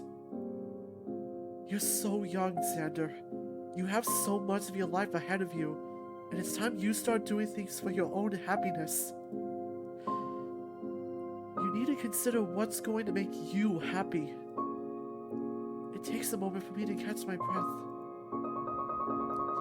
He's right. I know he's right. I need him to be right. Otherwise, all this anger I've let sit inside me for years will have been for nothing. I mean, for starters, I'd like to stop fighting Bruce. That'd make me pretty fucking stoked. The words feel like acid spilling out of my mouth, but Drayden laughs anyway.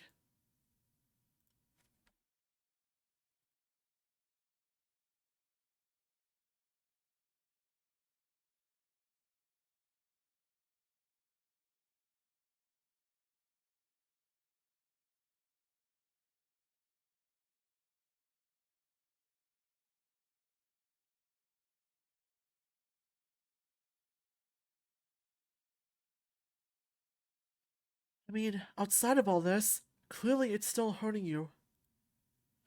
I don't know. I thought moving out would fix it. I thought it did fix it. But you're still afraid whenever he calls. Yeah. Why haven't you blocked his number yet? Phones can do that these days. I don't know. Do you think you'll ever answer the call? I don't know. I'm sorry. He only smiles at me. I don't want you apologizing to me like that, Xander. You haven't done anything wrong. I shake my head. It feels heavy. Yesterday, I got mad at Redline. He mentioned that. Said he doesn't know why, though. Are you comfortable sharing? The commissioner called me in earlier before that. I thought we were going to talk about the contract or the fights. He just yelled at me about a comment I made on Headkick. Drayden starts to ask a question, but I answer it for him. It's a social media site for us exercise types. He smiles and scribbles something down. I was just trying to clarify something, but it kinda blew up, and I guess it broke my contract. I wanted to get my fights figured out. I can't keep fighting Bruce, but the commissioner, he just didn't listen. He just shut me down. I was trying to defend myself. I'm just trying to stay alive down here. It feels like my body is forcing more tears at this point. I just let them trail down my face. I lost it. I don't remember anything after that. I don't know. Sometimes I get mad, and I don't know what to do. Feels like I'm carrying 100 extra pounds underwater. I can't feel things. My body just drags itself, and I lose control. Drayden writes something down, then looks back up at me. Does this sort of thing happen often, Xander? I guess so. It happened a lot more often when I lived with my parents. And since you came down here. Yeah, it did. In the cafeteria, Bruce stopped me and I just sort of spaced out. And Redline, in the gym, when he dropped me and all the other guys saw.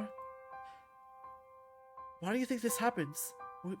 Will you lock up and can't feel things?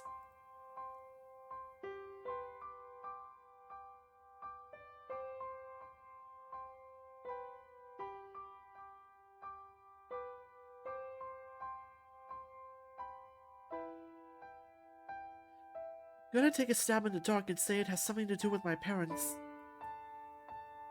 Drayden giggles.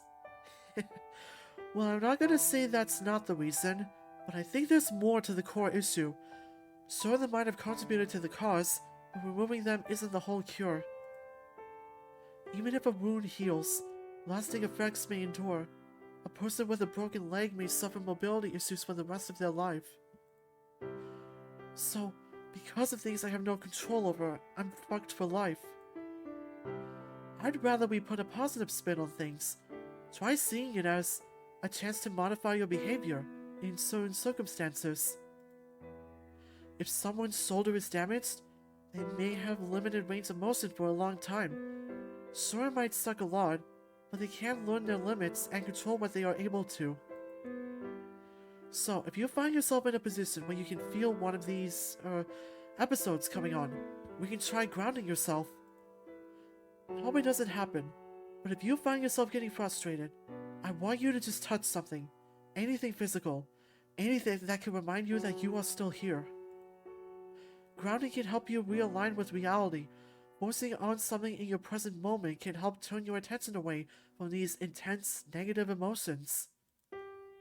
Of course, we won't be ignoring them or pretending like they don't exist, but if you can control your mood, you can control your actions easier. And I want you to focus on your breathing. In and out. Very slowly. He gives an example of how I'm meant to breathe, and I mirror it. I'm still a little worked up from earlier, so my breaths are a bit shaky. In and out. In and out.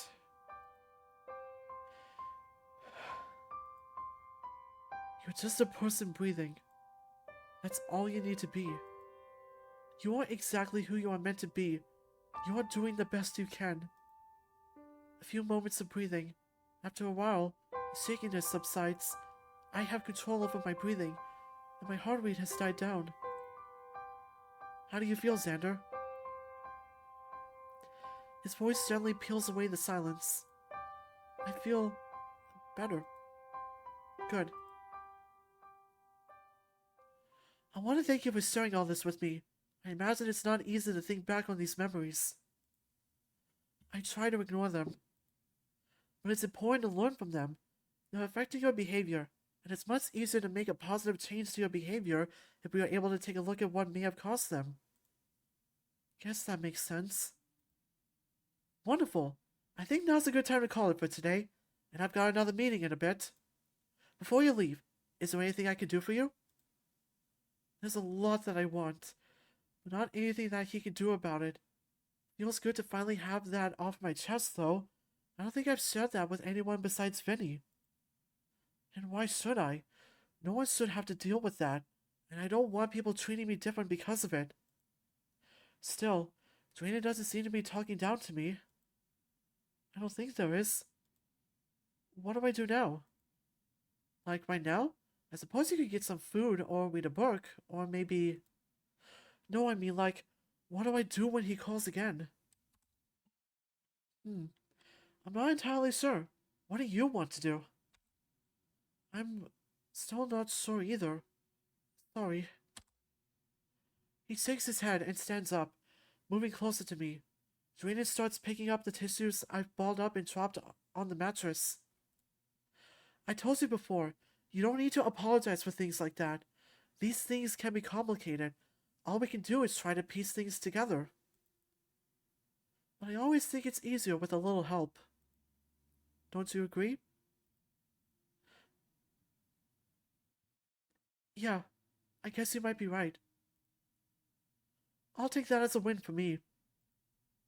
The two of us chuckle as we finish cleaning up. Drayden makes his way to another office and sees me off to the exit of the med bay. I feel weird, a little heavy, but lighter at the same time. My chest doesn't hurt as a whole lot though. My chest doesn't hurt a whole lot though, which is weird considering how much crying I just did. Ugh, I hope the tears didn't mark my fur up too much. How else am I supposed to occupy my time?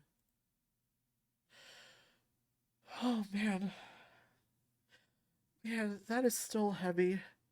Extra heavy, reading all that aloud. And honestly, Drayden's advice, I can confirm that it really helps. He is like the best therapist that Xander could ever ask for. Anyway, I think I need a minute to get up and stretch and rest my voice. So I'll be right back. We're gonna be on BRB for a minute or two.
Okay, I'm back.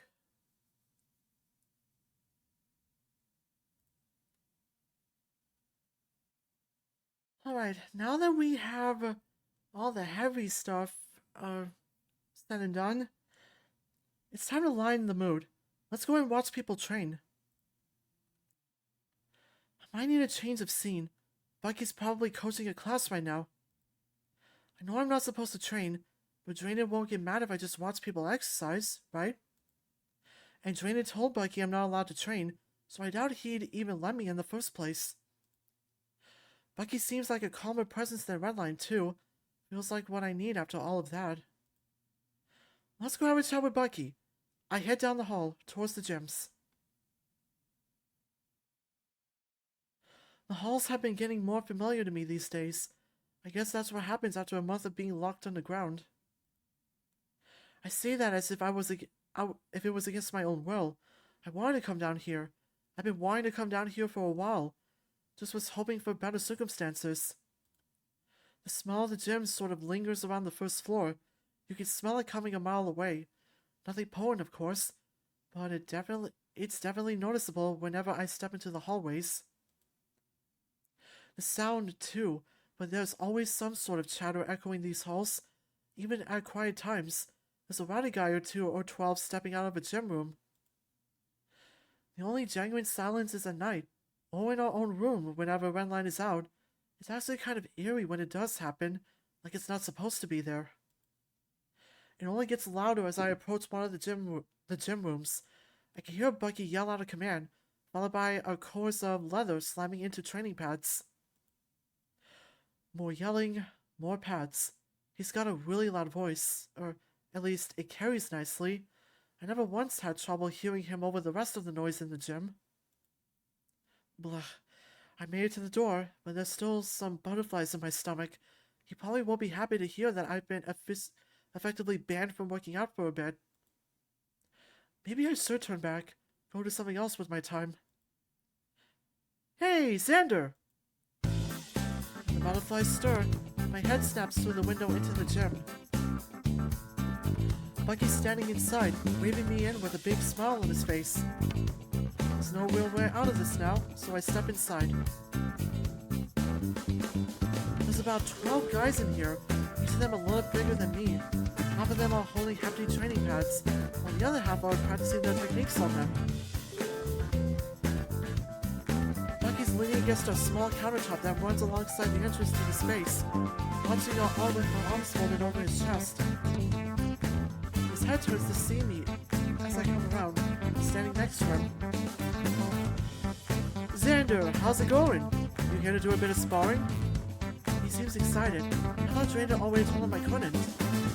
As tempting as the offer to punch someone is, I feel like the wrath of a doctor is something I don't really want to face again. I shake my head at Bucky. No, sir. Drayden's got me off for the week. I thought he told you. Bucky nods and grins. Ha, that was a test. Good to see you're an honest fella. Not that I doubted you, of course. Yep, good, honest kid, Xander. Always speaks his mind and tells people what he's feeling. The aggressive head rubbing really drives his point in. I feel weird batting away my coach's hand, so I just let him keep ruffling my hair. After a moment, he stops and chuckles. Or maybe not. How'd that make you feel? Loved it.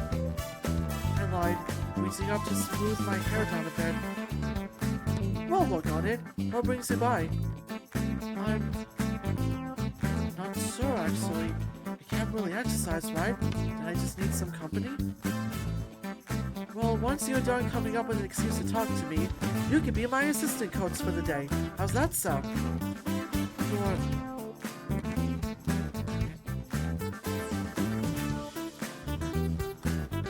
I'm gonna clear my throat. Before I can protest, a slightly too big baseball cap gets slapped onto my head. I lift it off and take a look at the front. It says...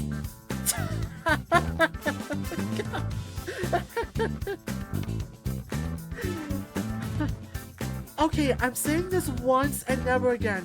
It says, ass cooch.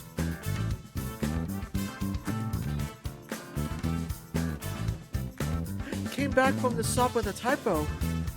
When you return it? Return it? I had to steal this one before they sent the whole box back. Listen up! Bucky's loud. Everyone turns their attention to us.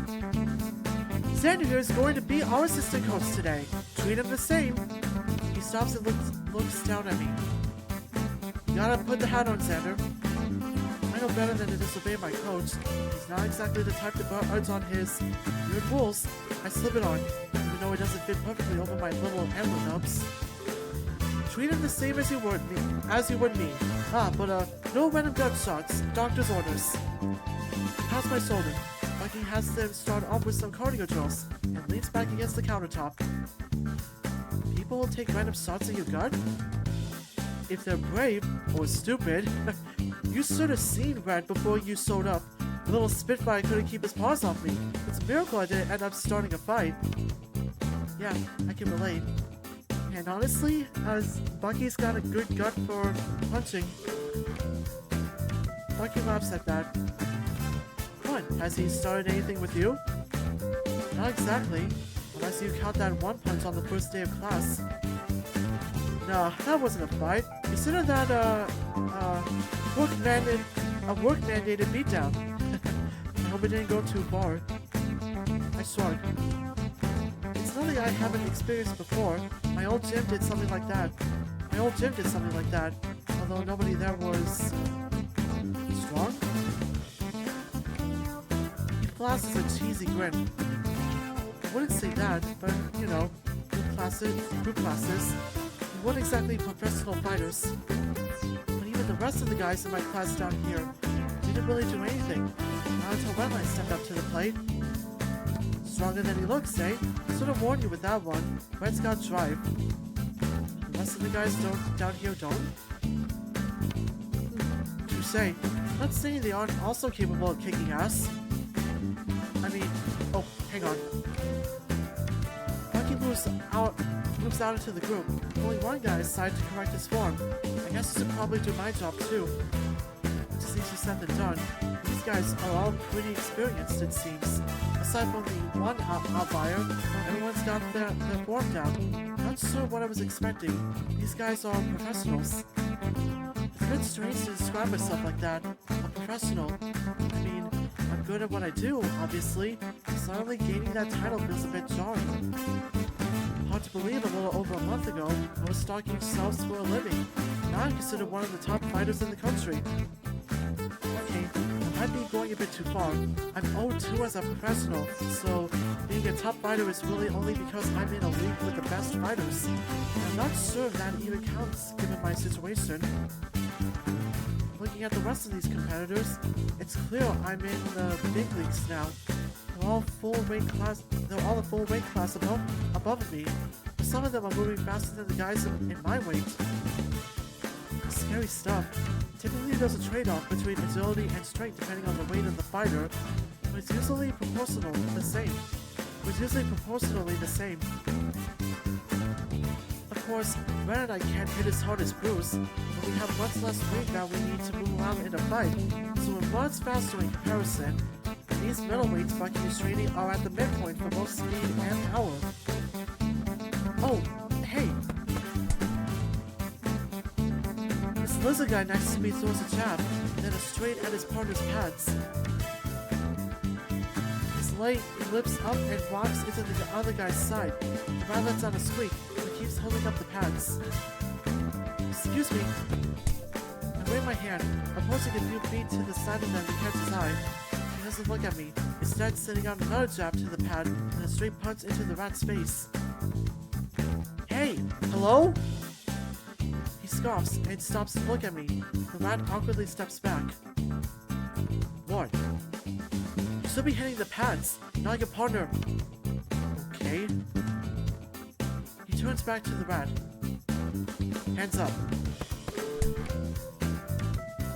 The rat sheepishly lifts his pads. The lizard continues, making a few blows to the practice pads and throwing in an extra somewhere on the other guy's body. Can I just ignore it? I couldn't ask Bucky for help, and I don't want to go toweling for the coach. I'm an assistant coach. I have the authority to stop him, I think. Excuse me! lizard guy groans and turns around. Ugh, what do you want? You're practicing. You need to stop hitting your opponent. This isn't even sparring. You're just... I know what I'm doing. Thanks. Right, but...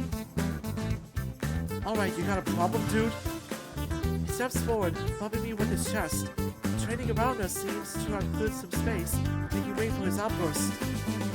I'm just trying to... Not about to listen to some 0 and 2 loser telling me how to train. The lizard steps forward and shoves me. I'm taken off guard, but I manage to brace myself and only stumble back a few steps. Ryan! Both of us nearly jump as Bucky's voice pierces the air. The lizard, Ryan, apparently darts his eyes to Bucky behind me. Laps! Now! He looks at Bucky, then down to me, then turns with a scoff before trotting out of the gym. Bucky approaches from behind and pats my shoulder. Double time, everyone! You alright, Xander? I'm fine, yeah. Are you sure? His thick hand grips my shoulder. It's incredible how his voice can go from terrifying to comforting in a matter of seconds. Yeah, honestly, I'm a little shaken up, but it's... whatever. Bucky takes me back to the countertop, sighing as he leans against it. We've been having problems with that guy since day one, I swear.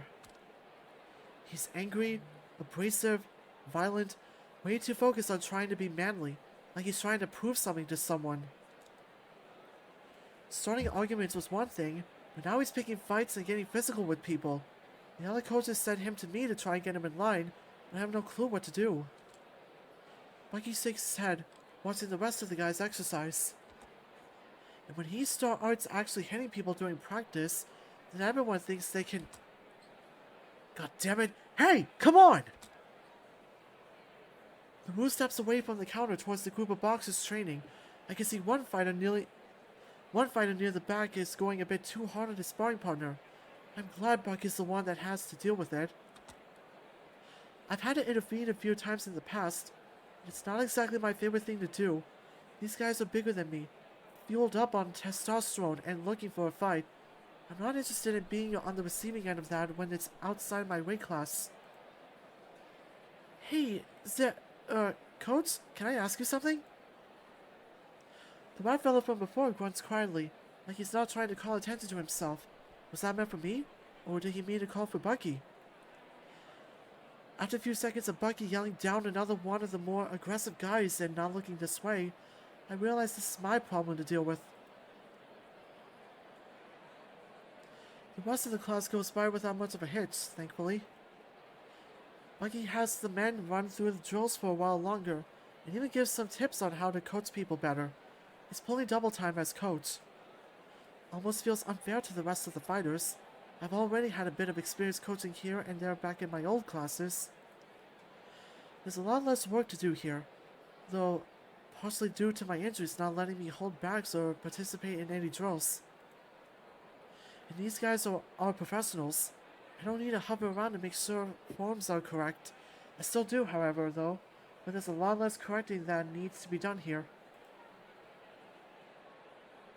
The one red guy that called for me is currently on the receiving end of Bucky's newbie initiation right now. Apparently he just got in last week. Poor guy. I only had to deal with the lightweights punching me.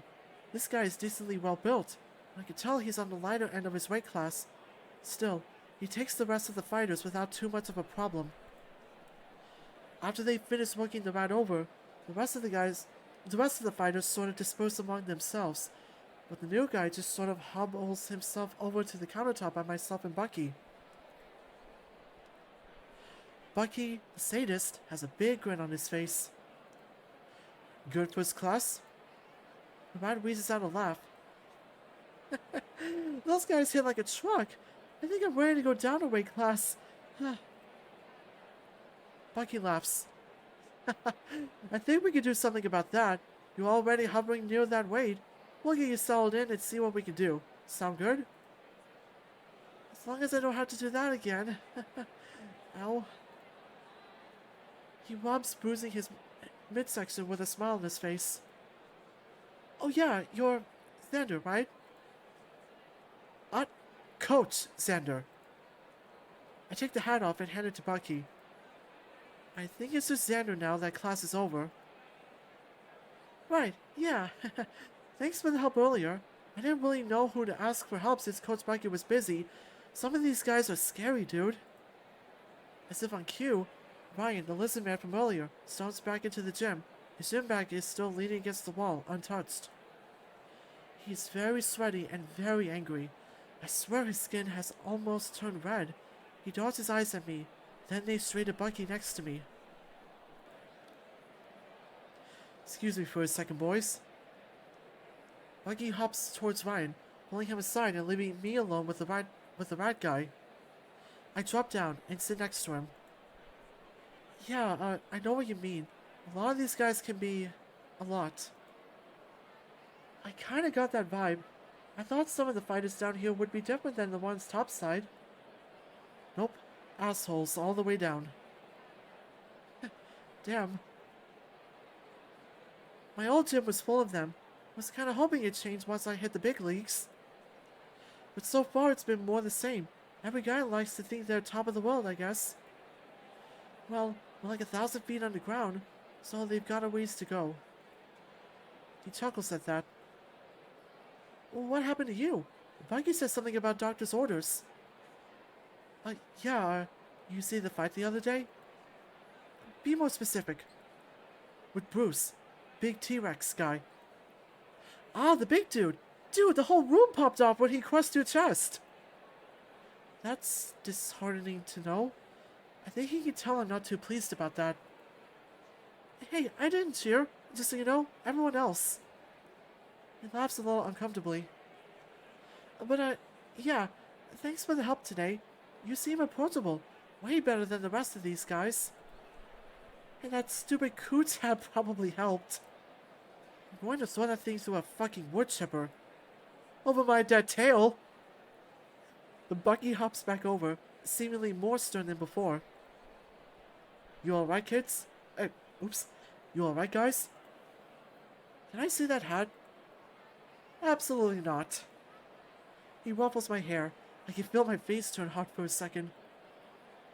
Well, the right guy stands back up, wincing as his brushed abs bend and flex. I should probably head out, shower off and all that stuff. Catch you guys tomorrow. Hey Brad, thanks for coming to the stream. Thanks for reminding why I'm O2. Yeah, that's probably something Xander doesn't want to hear. Anyway, a Bucky waves him off, and the gym space feels quiet, save for the amount of guys screwing around in the hallway. How'd you like your first time coaching, Xander? Was it everything you dreamed of? I've helped coach classes before, topside. Right, but this time you got to wear a hat. And I almost got into a fight. Ah, right. That almost happened, huh? You doing alright? I shrug. Not the first time down here someone's tried to intimidate me. Ah, yeah, but Ryan can't push you around as easy as Bruce did in the cafeteria, eh? I glare at him. I didn't tell him about the cafeteria. Redline told me.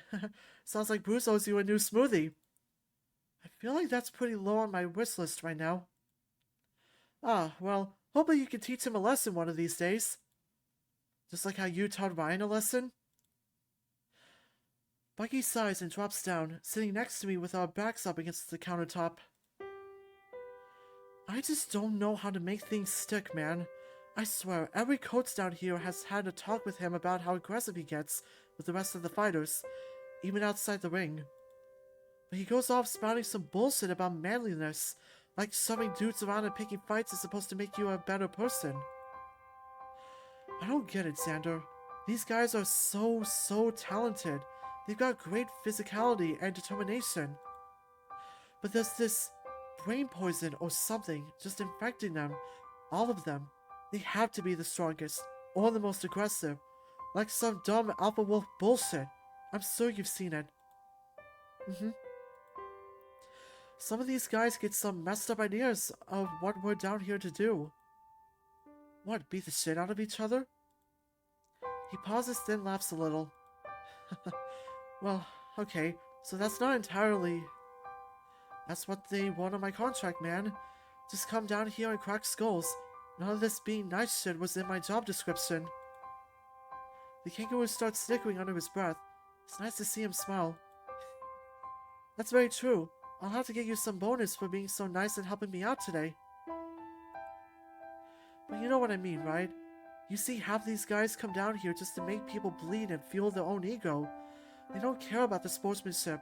They don't care about getting stronger. This is just an outlet for aggression.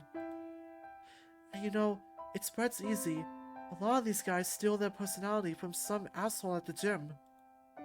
It's like they think fighting is all about being manly and angry, and that defines them as a person. Whoever can punch the hardest is the better man. Think there's any way to fix it? Bucky lets out a sigh. No clue. But the least I can do is try my best. Give them some love, some positive reinforcement, set a good example. Help them, I don't know, channel their feelings into something productive. Like punching people. He chuckles a bit and tosses my hair. I was thinking more like getting them to encourage and uplift their fellow man. The punching bit is just part of the job. I'm at least glad you got someone like Red. Really? Mm-hmm. Pup's probably the nicest fighter down here. Not like that's a hard contest to win, but he's at least a breath of fresh air. Yeah, I guess. He scoffs. You guess, eh? Or has he been shoving you around behind closed doors? Not at all. If anything, he's too friendly. Don't look a gift Yin in the mouth, Sander. Just try not to be too hard on him, yeah? I'll do my best. Bucky's not wrong. I remember it too well, both at the gym back home and just with some of the people I know. Combat sports can feel like a breeding ground for shitty people sometimes. Aggressive, violent people get good at the sport for the wrong reasons. They train people up to be like them, and the cycle continues. It's a mess. It's part of why I try to keep my head down when I first got here. I know what these people are like. They're all like Bruce. They're all like Bruce, really. Big, dumb, insecure, egotistical meatheads. Well, okay, maybe that's not entirely true. Redline and Bucky have been kind enough, and some of his friends probably won't try to assault me yet. And some of the guys topside were alright, but they always started to stray towards the assholes, so it was really only a matter of time before they changed. I wonder if I could have changed any of that. Maybe I could have been more friendly. Of course, that would open me up to the assholes pushing me around more than they already did. I had enough as is. The commotion outside is getting louder. A lot of people are moving through the halls. Sounds like the cafeteria is gonna be packed. Has Bruce given you any more trouble? Since the fight? Haven't seen him. Oh, good. If he ever does, you come to me. I won't have any of my boys get pushed around. I'd be better if I could push back. Bucky chuckles and ruffles my hair again. I shake it back to normal and stand up in hopes of avoiding any further tossing. That's why you got me here. I'll push back for you. Outside the ring, that is. Whatever you say, Coach. He stands up too, almost in a huff. Why are you saying it like that? You think I can't? I start making my way to the doorway. Yeah, looks like the cafeteria is as packed as ever. Even Bruce and some of his cronies are waiting in line. I don't know. His body's pretty rock hard. I've hit him more times than you, so I think I would know best. Bucky almost snorts at that, hopping up beside me. Is that so? Oi, Bruce! Oh boy, I actually really like this scene. After recovering from that deafening voice, I can see the dinosaur crank his head towards us. Those eyes start down to me, and his brow furrows. He starts to move closer. What are you doing? Proving a point. Come here, big guy. What? Xander here says you're not too tough to be hurt. I absolutely did not. Bruce rolls his eyes and smiles. Oh, you're telling me how much stronger I am than you? You must think I'm pretty cute. Oh! In the blink of an eye, Bucky's sucker punch was buried deep in Bruce's abs, folding the dinosaur over his fist at a sharp angle. What the hell, old man? And that, Xander, is proof that no one's impervious. Bruce stands upright, wincing a bit as Bucky's fist pulls out. I wasn't even flexing! So you want another? Is that what I'm hearing? Ugh. A second lightning-fast punch, and air is strained through Bruce's gritted teeth. His muscles are tensed up, but from the sound of impact alone, I could tell Bucky's punch hurt. You gonna start thinking twice about punching down outside the ring, champ? I could see a bead of sweat trickle down Bruce's head. He growls, and I can see his fist tighten. He glares at Bucky, then pauses, almost like he's reassessing. He turns to me, and his biceps tense. Bruce snorts some hot air out, and turns to the door. Yeah, right! I've got food to eat. I'll curse you and your coats later, Pipsqueak. Bruce forces his way through the crowd to rejoin his group of friends, who are now much further ahead in line. One of them turns to ask him something, and he barks something in return. Bucky, on the other hand, has been laughing to himself. Don't let these guys shake you, Xander. Even Bruce is all bark. All bark and some bite. A lot of bite, yes, but now you know he's not invincible. Are you gonna get in the ring in my place? He massages his fist. Wish I could, but I could train you to get to that level. And all that talk about how bad it is to go around punching people to prove your dominance? I'm a coach. I've got to teach these guys lessons. And humility, if that's what they need. But you should stop picking on you from now on. And if he tries again, you come to me. Got it? I guess I can let it slide if it'll keep Bruce humbled and out of my hair. Bucky tosses my hair again. I can't escape it! You gonna grab some food? Crowds aren't really my thing. I'll find some way to kill time I'll find some time... I'll find some way to kill time till things die down. You could stick around. Always need more help coaching. Well, you will have to wear the hat, yes. Hard pass. Thanks for the offer, though. Anytime, bud. Rest up, yeah? We nod each other off, and I make my way down the hall. I suppose that's two people I have to be on the lookout for now. Bruce and that Ryan guy. Though, hopefully that talk he had with Bruce will keep him off my back. I got a feeling it will. Ryan's also a lot closer to my size than Bruce is, so I could probably handle the situation in a worst-case scenario. I've had run-ins with guys like that when I was in my amateur circuit topside. Just keep my mouth shut, and don't say anything that could start a fight. Anything I have to say in response could be said after the fight is over, and winning those kinds of fights got me the promotion I need to get into Fang. It's not exactly a promotion in hindsight, but I guess anything to get me out of that dead-end rut, even if this ended up being another dead-end rut. I hate thinking like this. I've gotta find something to distract me.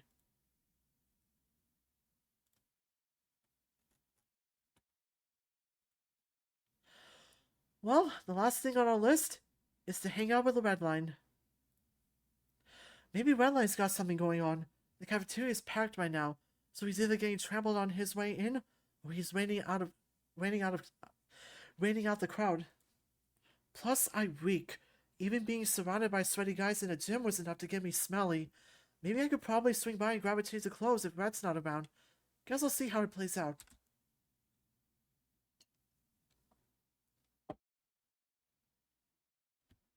I head down the hall towards the nearest staircase. It's a little weird not having Redline around to bother me in the hospital, though I suppose that was only a one-time thing so far. So far. Not really happy with how quickly I resigned to coming back to the medbay more often, though maybe that's a good thing? Coming to terms with my fate. It's exhausting, and not just to walk down this hall, though admittedly, I find myself a little out of breath by the time I get to the main staircase. Maybe hurting my ribs did more damage than I had thought. My chest hurts from more than just that and my chest hurts from more than that. Sorry. My chest hurts from more than just that, though. I didn't feel this tired yesterday on the treadmill at all. Thought of seeing Redline makes my stomach churn, probably for a few reasons. Maybe it's the embarrassment of getting hauled down the hallway by him, or maybe because he stopped the weights from falling on me. What am I supposed to say to that? Thanks for keeping my head from getting crushed and also carrying me to the hospital. Okay, maybe that is what I'm supposed to say. Doesn't make it any easier, especially after I yell at him like that. Maybe I should go back downstairs and find something else to do. There were some cool books in the library, but I was notified I can't check any out until I win a fight, so it remains unfinished downstairs. Bit of a weird gatekeeping process, but I'm not really in any position to fight against it. This would be an excellent opportunity to go finish it up. One quick look at my phone reminds me it's at 2%. I didn't get to charge it yesterday, and this old battery drains so damn fast. Ugh. At the very least, I can get in my room and grab the charger. Maybe the librarian will be nice and let me use an outlet. I sigh and crack open the door, half hopeful that Redline's off with his friends like usual. Redline's laying on his bed, arms outstretched as he looks at the ceiling. He's got earbuds in, and his eyes are closed. Wait, is he crying? Those streaks of dark and matted fur under his eyes seem as good an indication as any. I stand there for a second in silence, not sure if he's noticed me yet. I can hear a bit of the music from the door, so it must be pretty loud. Maybe I can sneak past and just grab my charger. I step in and creep to my bed, the charging cable half dangled off to the side towards the outlet in the wall. As I move past, Ren lets out a shuddered breath and sniffles. Slowly his eyes open and shift to me. His expression changes instantly, eyes wide as he sits up. Oh! Hey, dude! He turns away from me and wipes his eyes before taking the earbuds out. What's up? How was the doctor? I don't have time to answer before he stands up and moves to the door. He's still turned away from me. Actually, hold that thought. I gotta piss real quick. His paw snaps into a finger gun and redlines out the door. I guess I was staring far too long. I definitely could have got on my charger and bailed. But now I feel like I'm obligated to stay, at least just to tell him I was heading down to the library. But then he would probably ask to join, and who knows how little reading I'd get done with him talking my ear off. He took his phone with him, so I can't really snoop around to see what was going on either. The door cracks open, and Redline comes in, big smile plastered across his face. Sorry about that. Been drinking too much water. What's up, man? It's concerning to see that this shift in temperament so quick. He's clearly trying to hide something. I was just, heading down to the library. I look back to my charger in the wall. With a sigh, I plug my phone in and set it on the desktop. And my phone's dead, so I need to let it charge. Redline's ear strip. Oh no! I'm sorry, man!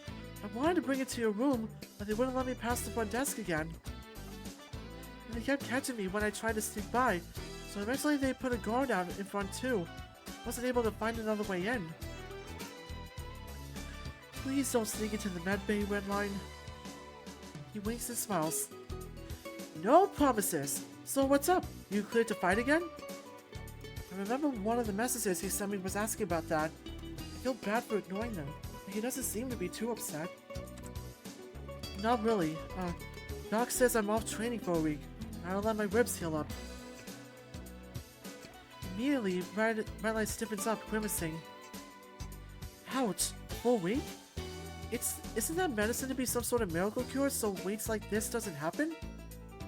I thought so too, but here we are. Maybe it's some kind of weird punishment for disobeying him. I'll laugh. It doesn't feel genuine. Yeah, could be. You were pushing yourself way too hard. Yeah. I don't like the way That keeps blowing it off like it's nothing. Does he not remember saving my head from the weights? Or me yelling at him? That's impossible. He remembers more about me than I do at times. He remembers more about me than I do at times. I'm glad you're okay. Shit, man, a whole week off? What are you gonna do with it? I shrug and look at my phone, only at 5%. God damn it. Hell if I know. There's a weird moment of silence. Redline's sitting in his chair and smiling at me, tail wagging. I think he's waiting for me to say something. What would you do? With all that time, I mean. Redline's tail slows and he thinks. Huh, I don't think I've ever seen him slow down at a question like this before. That's a good question. I usually keep myself busy with fight stuff, you know? Right, that's what I do too. Well, that and work, but those are the same down here. Another laugh, a little more genuine this time. I guess I never thought about it. You can't ask me a question like that, dude. There's too many options. It's only a week's worth of time, Redline. Your options are very limited. Still, he continues thinking. I guess given your current situation, there's not a whole lot I would be able to do with a week. I can't go camping, can't practice music, or photography, and we don't have much opportunity to cook until we get our own kitchens. Our own kitchens? Redline nods. Yeah, man, 2 or 3 rooms get a little mini kitchen in their rooms. It's really cool. I used to bake all the time for my siblings, so any practice I could get would be awesome. Redline goes on talking about his siblings and their favorite baked goods of his. Our own kitchens. I really miss being able to just eat whenever I want. The food here is pretty good, but I've noticed that there are less stations open than when I first went to the cafeteria, so my options are getting more limited. I miss making my omelets. Not as fancy as what they give us down here, but food always tastes better when I make it myself. And Alana was always worried about our sugar intake, so we didn't care what we ate as long as we were careful about that. My stomach growls thinking about my eggs. Redline laughs. It's a hearty one, short but full. The room feels a little warmer now. Sorry, I shouldn't talk so much about food. You'll probably want some... another typo. You're probably on some special diet for broken ribs, right? No, I just can't work out. Oh, right! What to do for a week.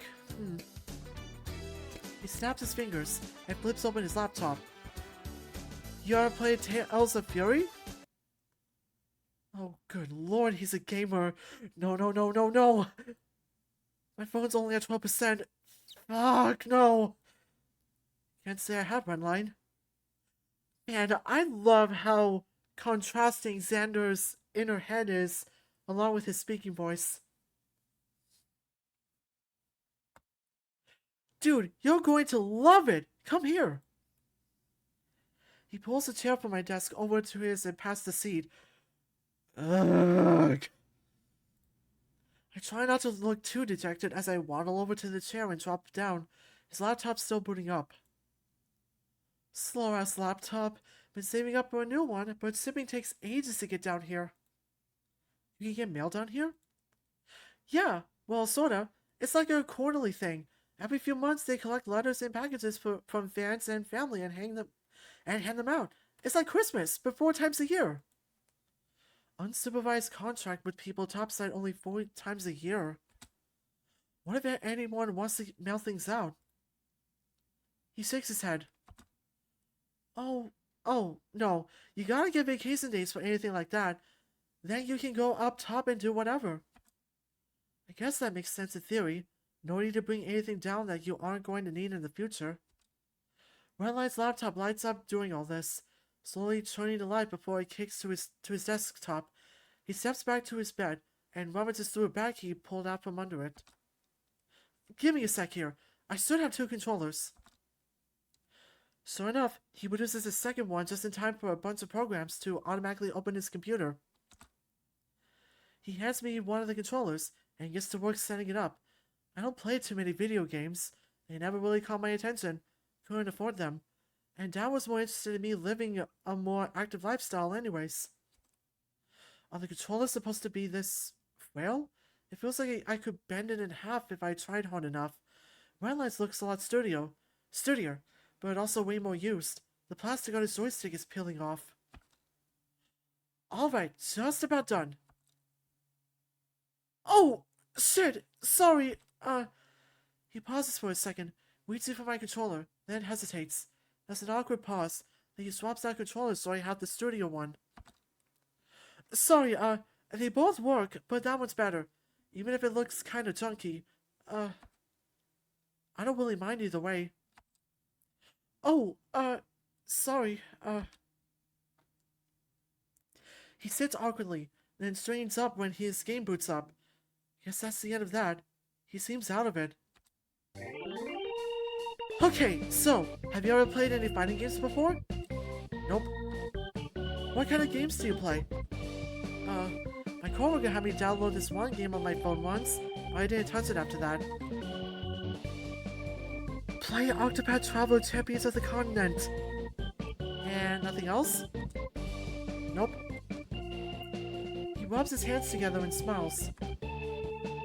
You're in for a treat. So all fighting games are based on a series of inputs that...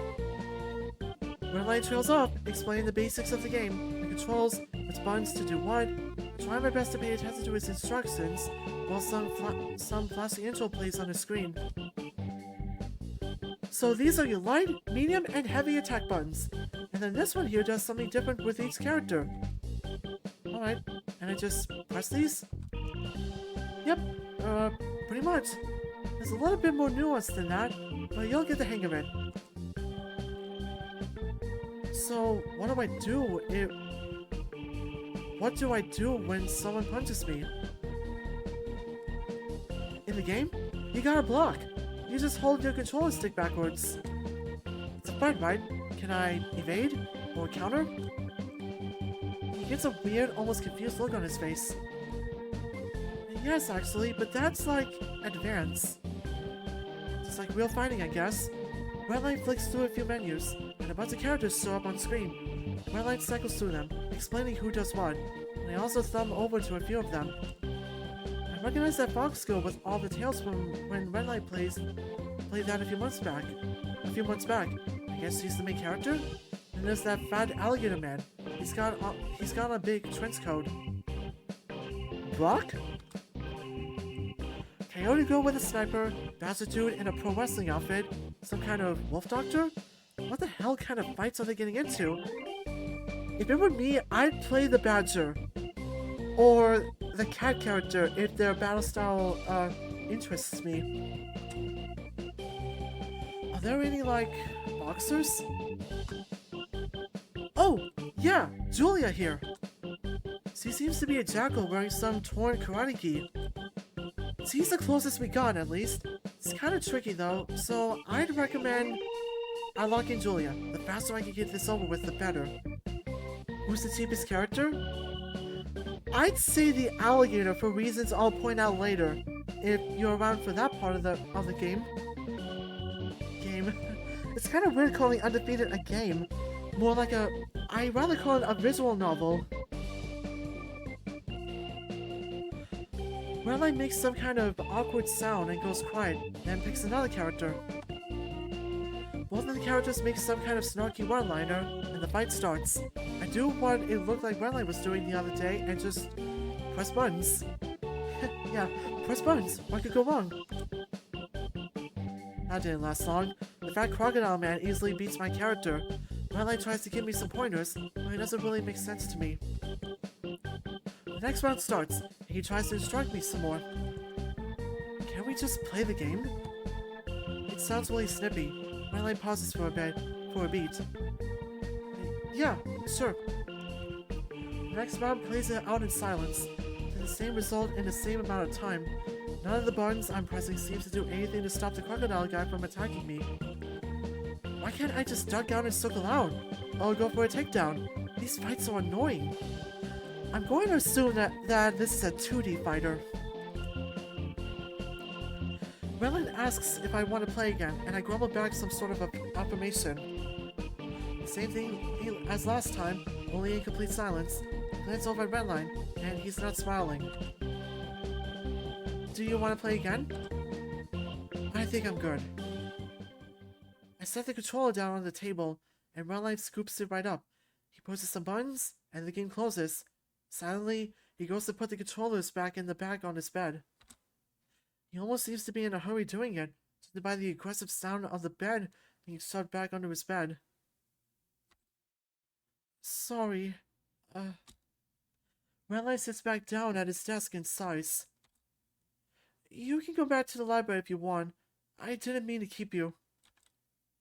I've never seen him like this. Quiet, fidgety, and not looking at me. It sucks. I almost wish he was talking my ear off. His computer desktop looks cluttered with icons and documents all over it.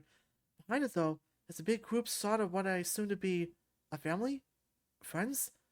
Half of them are the same breed. Is this your family? On the computer? Redline pokes up in his chair. Oh yeah, have I not shown you them? He's mentioned them every now and again, but I never really paid attention. No need to poke my nose into family affairs. Surprisingly, no. That backhanded comment seems to go over his head as he pulls a picture up onto the screen. It's the same image as his desktop, a group of people standing shoulder to shoulder in a line. None of them are some sort of terrier canine breed, while the other four are hyenas. Most of them have a big cheesy grin, while a few are only smiling a little. I can see Redline all the way on the right, sticking out like a sore thumb, while the others have at least a foot of height over him, even with his ears. Redline points to the screen, starting with the older canine man on the left. That's my dad, Boris. He's kinda strict, but he got me into martial arts, so all's well that ends well, right? The finger starts moving to the right, going down the line to introduce them. We got Orlando, the oldest. He coaches sports at our community center. Then Ian. He owns some music production company. Grant and Blake run a digital marketing service together. There's Vince. He ended up going on to teach at this university just uptown. Eve here, well, her name is Yvonne, but we call her Eve. She owns a car shop. I think they're starting to franchise it too. Big things for them all. Oh, and me of course, between Eve and Mom. My mom, Rain, she's the best, dude. She makes the best chili. She would love you. She loves all my friends. So you're part terrier and part hyena? He nods. Yep. Every time Mom got pregnant, they flipped a coin. Heads, she'd have a dog. Tails, she'd have a yin. Pretty sure that's not how it works. I mean, it's simple math, Xander. 1 dog plus 1 yin equals a 50-50 chance of getting a dog or a yin. And that's pretty much how the anthos of the animal lands work with hybrids. Which, by the way, if you didn't know, a Sugaru in the bottom right corner is a hybrid. Lion and snow leopard. He's even got a tail almost the same length as a snow leopard.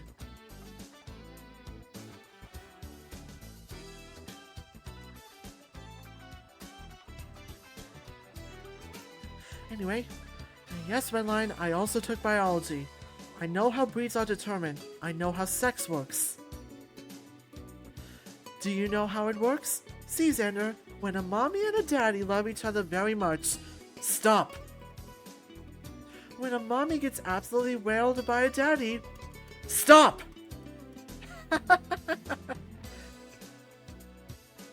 Redline laughs it off and starts scrolling through his saved photos. He has a whole folder filled with just pictures of his family. That's weird, right? This is us up at the cabins up in Northland. It's a similar looking photo as the desktop, but this time everyone's wearing expensive looking winter gear, all standing in front of a huge log cabin. Grandpa owned a property and let us stay there every solstice. My folks never had the money for stuff like that, but I've heard tales of families that take vacations like that. Skiing, snowboarding, hot cocoa around a fire pit, all sorts of magical solstice trips that were there in my reach, and all things that Redline is showing and all the things that Redline is showing me photos of right now. Ian and Eve doing some sort of jump off at a snowboarding ramp. Vincent and the mom getting ready to ski, and Orlando sitting on the couch, his arm in a cast. That was the last year that he tried skiing, but he still had fun watching the rest of us. There's 100 or 200 photos of the lodge trips in here. They look happy, except Boris, but he doesn't look like the type that smiles for photos too often. How come every picture of you is all blurry? Every time there's a picture of just you, it's out of focus. Oh, Mom always had me take the pictures for the family. She said I had an eye for photography. Of course, when it was my turn, Mom needed someone else to take the photos. Everyone else was usually too busy, so Mom took mine for me. A little bit unsteady though. But it's nice to go back to those memories. Nice of her to make sure you're included though. He chuckles a little quieter. Yeah, Mom always said she liked me the best. She likes all of us equally. She just... Redline flips back to another family photo. Wayne's holding a young Redline, probably around 6 or 7 years old here. Mom sort of babied me. Always used to call her her sweet little yeeny beanie. That's so cute. Man, I bet a lot of Hyena fans melt at that.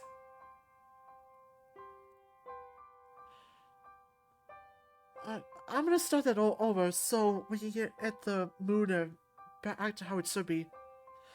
Mom sort of babied me. Always used to call me her sweet little yeeny beanie, which was cute for a while, but like gets less cute when I'm trying to take my date to prom, you know? Always said she wanted a girl, so they just kept trying till she got one. Lucky her also got a +1 with Eve. The oddest pair of twins I've ever seen. Sure, Eve was bigger, and was born before me. I mean, they all were. And finally, Mom got the girl she wanted. But hey, she got me too, right? Like extra fries in the bottom of a bag. His smile wavers as he stares at the screen. A mother hyena and her son, smiling in some now outdated fashion. Eve, Ian, and Vince always called me a mama's boy, and I... Oh, whoops! Oops!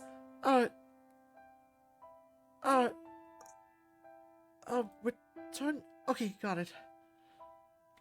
Okay, so right-click opens the menu too. Sorry about that. Eve, Ian, and Vince always called me a mama's boy, and I definitely was for a while. Whenever they would pick on me or play too rough, Mom always had to step in to protect me, and the rest of them would get punished. Guess it makes sense now that they picked on me for that. I guess it's also kind of my fault for trying to play with them too, biting off more than I could chew, right? Redline breathes heavy and blinks, swiping at his eye. Sorry, I must be boring you with all these pictures. A few quick clicks and the folder with the family photos is closed. The photo on his desktop remains though. He turns to me. Sorry. Redline shakes his head and takes a deep breath. What about you? Your family? I don't think I'm ready to have this kind of talk with Redline just yet. We, didn't go on those kinds of trips, that's for sure. Well, why not? Do you not like the cold? Or do you guys, like, hibernate? No. I mean, no. My parents didn't really care for the cold. Makes me wonder why they chose to live so far north. But that's whatever. But, yeah. No brothers or sisters or anything like that. Just me. Aw, dude, I got siblings to spare. Blake and Grant would love you. Well, maybe. They're hard to talk to sometimes. And my mom can make you some fancy vegetarian food, I bet. Thanks. I'll take you up on that offer. Sounds good. I'll save up some vacation time so we can take a trip when you get some. Looking forward to it. Not that I get any time. Not that I get any time in the first place. Well, maybe that's not a bad idea if a miracle happens. But if they're anything like Redline, it sounds like it's a lot of vacation. Not too keen on the sound of that. Well, what about your parents? Oh boy. They're, nice. Nailed it. Looks like he's expecting more. Very, keen on my successes.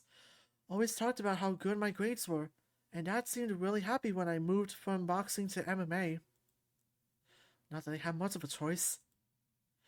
He always tried to get me to watch MMA fights. It was the only thing he ever seemed to actually want to sit down and watch with me. Aw, family that fights together. You could say that. My dad did the same thing. Well, sort of. Grandma made my dad take up martial arts, and then he passed that down to us. Only Orlando, Vince, Eve, and me still do anything with it, though. And I'm the only one making a living out of it. He seems pretty proud of that fact. With his chest puffed up and chin held high, I guess it is actually very impressive. That's pretty cool. I don't think my mom could have handled more kids. She barely was able to juggle taking me to practice. Not for lack of trying, but it was just a lot to handle with her work schedule. But, yeah, that's my family. I still don't think he's too satisfied, but that's only fair. I omitted all the bad stuff. He doesn't need to worry about that. Redline doesn't seem convinced either, but I think he's waiting for me to give more. Not that I'm practically willing to. I don't have a photo album or anything like what you have, though. That must mean a lot to you. Oh, definitely. I mean, you saw them, right? You saw them all, right? They're so big and cool. And, successful. Gotta make sure I can keep up with the rest of them, right? There's that uncomfortable smile again. The same as when we were talking about rain. Paired with the silence that usually lingers between us. After a moment or two of scrolling through some more pictures, Redline leans back with a big stretch. What a nice walk down memory lane. Thanks for joining me, Xander. I felt more like he dragged me along, as long as he's not crying anymore. No problem. Redline stands back up, doing an even bigger stretch this time. I think I'm gonna head to the gym, get my body moving a bit. You wanna join me? My ribs. Oh, right, dude, of course. Sorry, do you want to just hang out here? I shake my head and return to my phone. Fully charged, I pocket it. Nah, I've gotta take care of some stuff. Have fun in the gym. It almost sounded salty as I said it, but I didn't mean any harm behind it. Redline smiles. Oh, alright, for sure, dude. I'll see you around. We both exit the room and part ways as he heads down the hall. His ears aren't perked up like they normally are.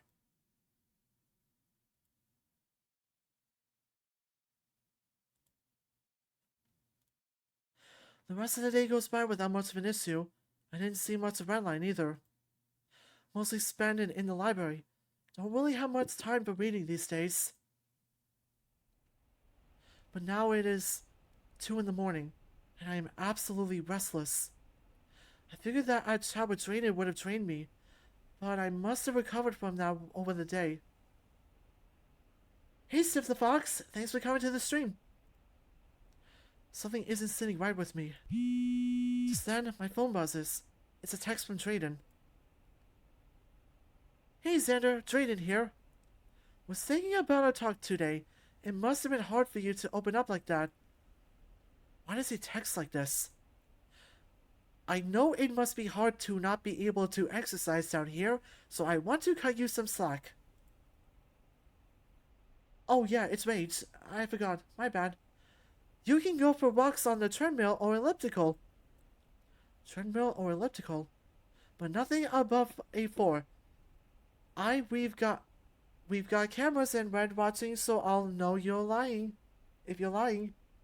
Take it easy on yourself, Xander. I'll TTYL. A walk sounds ideal. If anything, just to clear my head. I wanted to walk around the immersion chamber, but it was booked solid all day. Oh well, I'll miss us back. Thank you, Doctor. You're up late. There's a second where I can see him typing. Then he stops. Then some more, then it stops. Stops again. There's only a few episodes left. Yeah, I figured. He seems like the type. I'll leave you to your binge watching. I toss out a shirt and a pair of joggers. And I'm out the door. Weirdly enough, Redline still wasn't in bed. He must be out with his friends. The hallways are all usually silent this time of night, which makes sense. A lot of these guys take their schedules very seriously. Parties don't really happen when there's a big event coming up. Which means the gyms are empty. Thank God. I stroll right up to a treadmill and flick it on. There's no one here, but the place still reeks. At least now I don't have to deal with other people. I could go back to what I was doing, just the other day before everything happened. Just the other day before anything happened. It's hard to keep my excitement down. I have to remember to keep the treadmill at a low level. No running or anything. I could walk anywhere I want down here, but I can never turn my brain off when I do that. Not like I can on the treadmill. It's calming. No one to bother me. No one's going to call and deliver bad news. I don't have to worry about... Out of the corner of my eye, I see a movement of red through the window into the hallways. Bruce is strolling by. But his eyes flicker to me, and he stops. Jesus fucking Christ. I close my eyes and keep walking. There's no way he's going to pick on me. He was probably just surprised to see someone awake at this hour.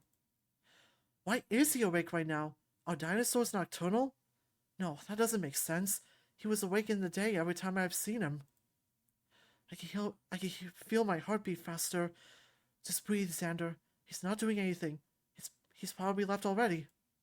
My eyes open. He's turned towards me, looking at the entrance. What the fuck? Go away! Bruce moves to the door of the gym, then hesitates. His eyes dart to different corners of the wall, almost like he's scanning the room. After a second, he takes a slow, heavy step, then he starts making his way to me, slowly. I would call it intimidating, but something about the way he moves is cautious, like he's walking on eggshells. Whatever, I have nothing to say to him, and if I tried, it'd end up with me getting hurt somehow, no doubt. I turn my head down and keep walking. This sucks. It almost feels like I'm bowing to him or something. Stupid. Those footsteps are getting closer. Hey. Just keep your head down. Don't acknowledge him, and maybe he'll go away. About 30 seconds pass in complete silence, with me pretending like he's not here. Bruce shifts on his feet. Hello? God, this is so fucking uncomfortable. I'm not supposed to be like this. I wish I could just tell him to fuck off. Not a few seconds before Bruce grabs the front of the treadmill aggressively. Hey! His fingers manage to slam down on the emergency stop, and the treadmill slows to a halt near instantly. So fast, in fact, that I collide with the front console. I bounce off and stumbles to the side, only for the handrails to stop me at my ribs. The pain shudders through my body, and I grit my teeth. Ugh! Fuck! What? Our eyes meet, and Bruce immediately breaks his composure. An angry face falters, and his hands release the treadmill console. The barred teeth retract. Bruce takes a small step back.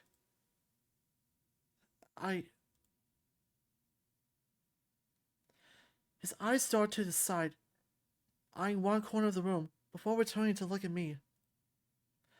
I also cocked my head to the side slightly, just enough to see the wall he was looking at.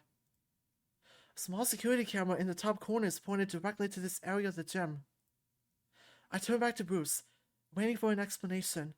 His head is turned to the floor, eyes nervously shifting between that and me. The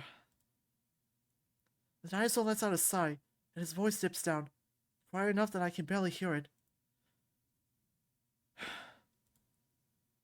I need your help. What? There's a rage bubbling underneath that question, It sounds more like a statement. I need you to help spot me. On the bench. He points to the bench presses on the other side of the room. Fuck off. Listen. He speaks under his breath, leaning in. No, you listen. I'm not sure where this bravery is coming from. It's boiling over. I can feel my heart beating fast. I've been down here for a month, and every day has been a living fucking hell. Xander. You and your fucking goons, or fanbase, or whatever you want to call them. Stop. Anytime you or your friends see me in the halls, they... In an instant, he moves closer, his massive hands easily covering my face, holding my jaw shut. I space my legs out, letting the treadmill run underneath. Bruce speaks quietly, not breaking eye contact. Shut the fuck up for a second. Don't turn your head, but know that we are being watched. Right, the camera's in the corner. I thought those were for security. This is the only way I can talk to you right now without people asking questions, but I'm being as gentle as I can, so I'm sorry if it hurts. Behind me. He nods his head in one direction. There's a bench press in one corner directly underneath the camera. It's a narrow blind spot in the cameras, right where the lifter's head and sits. You're going to spot me while I bench. The cameras have bad microphones, so we're going to speak quietly. You got that, nerd? Bruce's voice raised as he spoke that last one, giving me a gentle shove backwards. Now get off your lame-ass treadmill and spot me. He starts stopping towards the bench press. I follow behind. Drayden isn't going to be happy when he finds out I did more than just a walk on the treadmill. Your dumbass doctor can take it up with me if he's got a problem. I figured a big guy like you wouldn't need a spotter. And I figured a little fucking nerd like you would bitch about gym safety or whatever. Shut up. Bruce starts racking the weights, effortlessly lifting a few 100-pound weights onto either side of the bar, then lays down on the bench. Get back there and ready to work, loser. It's a weirdly tight fit back here. I'm basically pressed between the back corner and the barbell. Bruce's hands grip the thick iron bar and start to lower it down. Don't you need help? He spits out a chuckle and grumbles. I'm not about to let Drayden breathing down my ass. Wouldn't need you for this anyway. He grunts and pumps the bar once, twice, 3 times.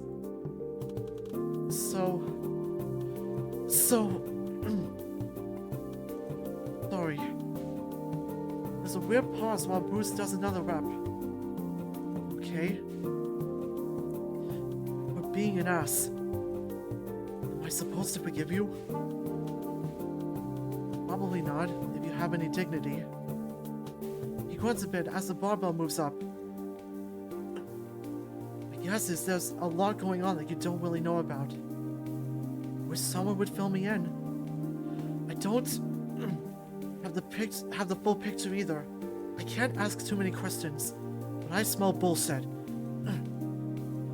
How's your ribs?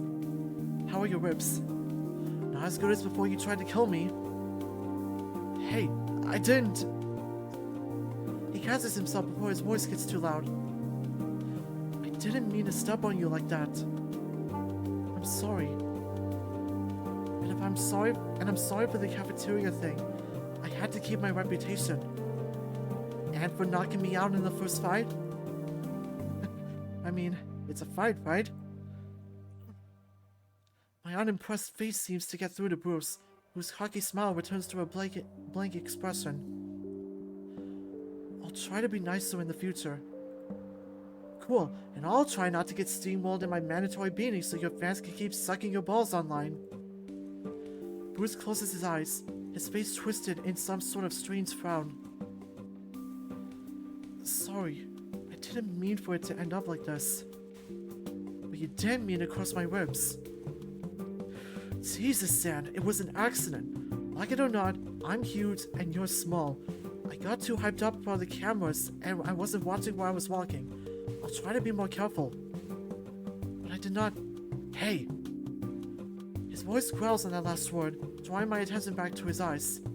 He sounds urgent and nearly silent, speaking through gritted teeth. I'm trying my goddamn best to keep you in one piece without getting the old man on my ass about keeping the audience pumped. The old man? The commissioner? You think it's gonna look good when his big bad champion suddenly starts fighting like you're made out of glass? He's already bitching about the shit you said online.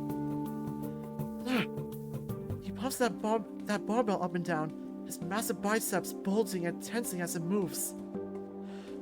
Gotta play it up with the crowd, or he's gonna get suspicious and make you fight one of the other depraved fucks that won my title. Just be glad you got paired up with someone that likes their opponents alive. Oh, so I should be thanking you for only breaking my ribs. Yeah, it wouldn't hurt. You're not the only one with the law on the line. Right, I'm risking my life and you're busy brown-nosing to your boss. Bruce racks the barbell and lets out a deep growl, looking down at him, and now he's sweating quite a bit. He doesn't make eye contact, taking a few deep breaths before speaking. I just want to make sure we're on good terms. I don't want to hurt you. Well, you have a weird fucking way of showing it. Whatever. The dinosaur gets up off the bench and stomps towards the door. I'll see you in the next match, loser! Thanks for nothing! Like before, his voice was much louder than normal. I make my way out towards the treadmill, and I can hear him stomping all the way down the hallway. God, what a fucking creep. Just seeing him makes my blood boil. You kidding? I'd be relieved to know that Bruce cares about us. Good terms, my ass. I don't know what he expects me to say. He spent the last 2 fights enjoying himself while I ended up in the fucking ER. The cafeteria, the weigh-in, anytime I see him, shit starts to go south. I'm surprised he didn't try anything with Bucky earlier today. Granted, Bucky folded him with a single punch, but he didn't seem too upset about it. Not upset enough to try anything now, at least. Great, the big brood has a nice side. Are you kidding? I love that! I really do. It is weird that he didn't try anything, I'll admit. Maybe it looked worse for him on camera since there's no one around. Or maybe there's no one for him to gloat to. Whatever. Apologize. What a fucking joke. As if he's risking anything in these fights. Now my mood is spoiled, thanks to that jackass. Coming down off that adrenaline rush, I can feel just how exhausted my body is. I guess now is as good of a time as any to try and get some sleep. 2:30 a.m. Christ, yeah. After just reading that, the tiredness sinks in a bit more. The hallways are so wide when I'm on my own. I've usually got Redline nipping at my heels, but he hasn't been around much today. But as I pass by the library to take the other staircase up, I see him. He's walking down from the immersion chamber. He looks rattled. Everything alright, Redline? He jumps, his ears straightening out, then folding down. Oh! Hey man. Yeah, I'm alright. Just had a run-in with Bruce. Ew. Did he say anything?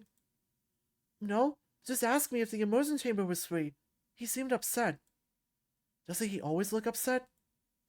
We start walking up the back staircase. Nah, he's usually more pretty angry. He's got a resting bee's face, but this was more bummed? I don't know. It's hard to read him sometimes. What are you doing up this late? I couldn't sleep. Had a hell of a day. You? Same, yeah. I think I'm ready for bed. So Bruce didn't say anything about me? Nope. Just grumbled what I think was a thank you. Why? I ran to Redline about everything that happened in the gym. He seems confused. Wait, so he apologized? Yeah, can you believe that? I mean, honestly, kind of. We both stare at each other for a second. You're not serious. I mean, yeah, he's kind of an asshole, but like, I don't know, man. Let me try that again. I mean, Yeah, he is kind of an asshole, but like, I don't know, man. He was always nice to me whenever we got the chance to talk. It was shitty of him to do what he did in the cafeteria.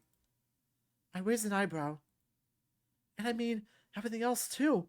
I was kind of hoping that was all just random outbursts. So I'm supposed to forgive him because he's been nice to you a few times. No, of course not. But just like, I don't know, man. It sounds like he's not happy either. Maybe he's not your enemy in all this. Sir, the guy beating the shit out of me isn't my enemy. I lay down on my bed and roll over. That's not... Good night, Redline. He's quiet for a few seconds. Then he flicks the light switch. The room goes dark. Night, Sander.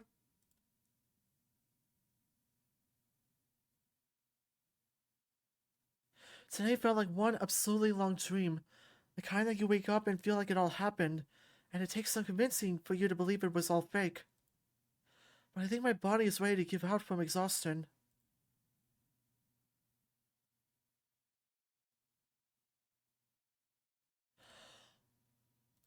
Alright, everyone. We are going to end it at that. We did a lot. We saw the next fight. We learned a lot more about Xander. And there was a chance that Bruce is actually a nice guy. I tell ya, when I first read this and I saw that scene with Bruce, I was super happy. Like, I didn't like Bruce at first, but as soon as I saw him, like, going, I want us to be on good terms. I don't want to hurt you. Like, that warmed my heart. That made me smile. I'm weak when it comes to gentle giants, and I'm really oh, wait, why am I saying this? I mean, let's hope that Bruce is a gentle giant. Like, I'm playing dumb for the sake of not spoiling anything. At least I can't predict what's gonna happen next. Why? Have you played this before, Brad?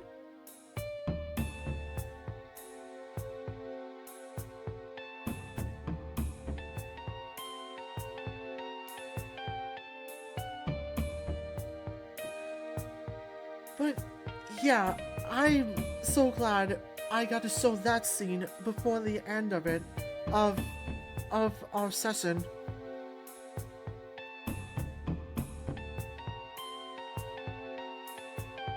Alright then, that'll be it for today's stream. Thank you for watching, everyone. If you enjoyed, follow the channel and turn on notifications so you don't miss future streams. The support is much appreciated. Alright, I'm gonna look and see if there's anyone to raid, so give me a minute. So, what did you think of today's reading session, everyone?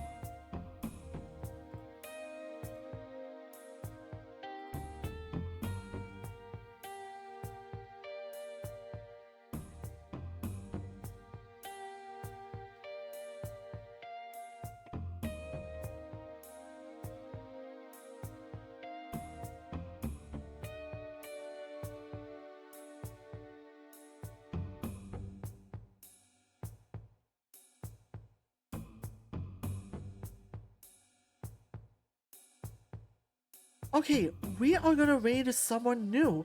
Someone I followed recently. We're gonna go and raid, Brunley. He's playing Elden Ring right now. I don't know if anyone here is into that, but we'll raid him anyway. And give him some support. Gotta get motivated to prep the stream again, I'd say. Hope you find your motivation then, Brad. There, I started the stream. I mean, the raid. Thank you for watching. I hope you enjoyed. I hope you have a good rest of your weekend. And I will see you next time. Bye.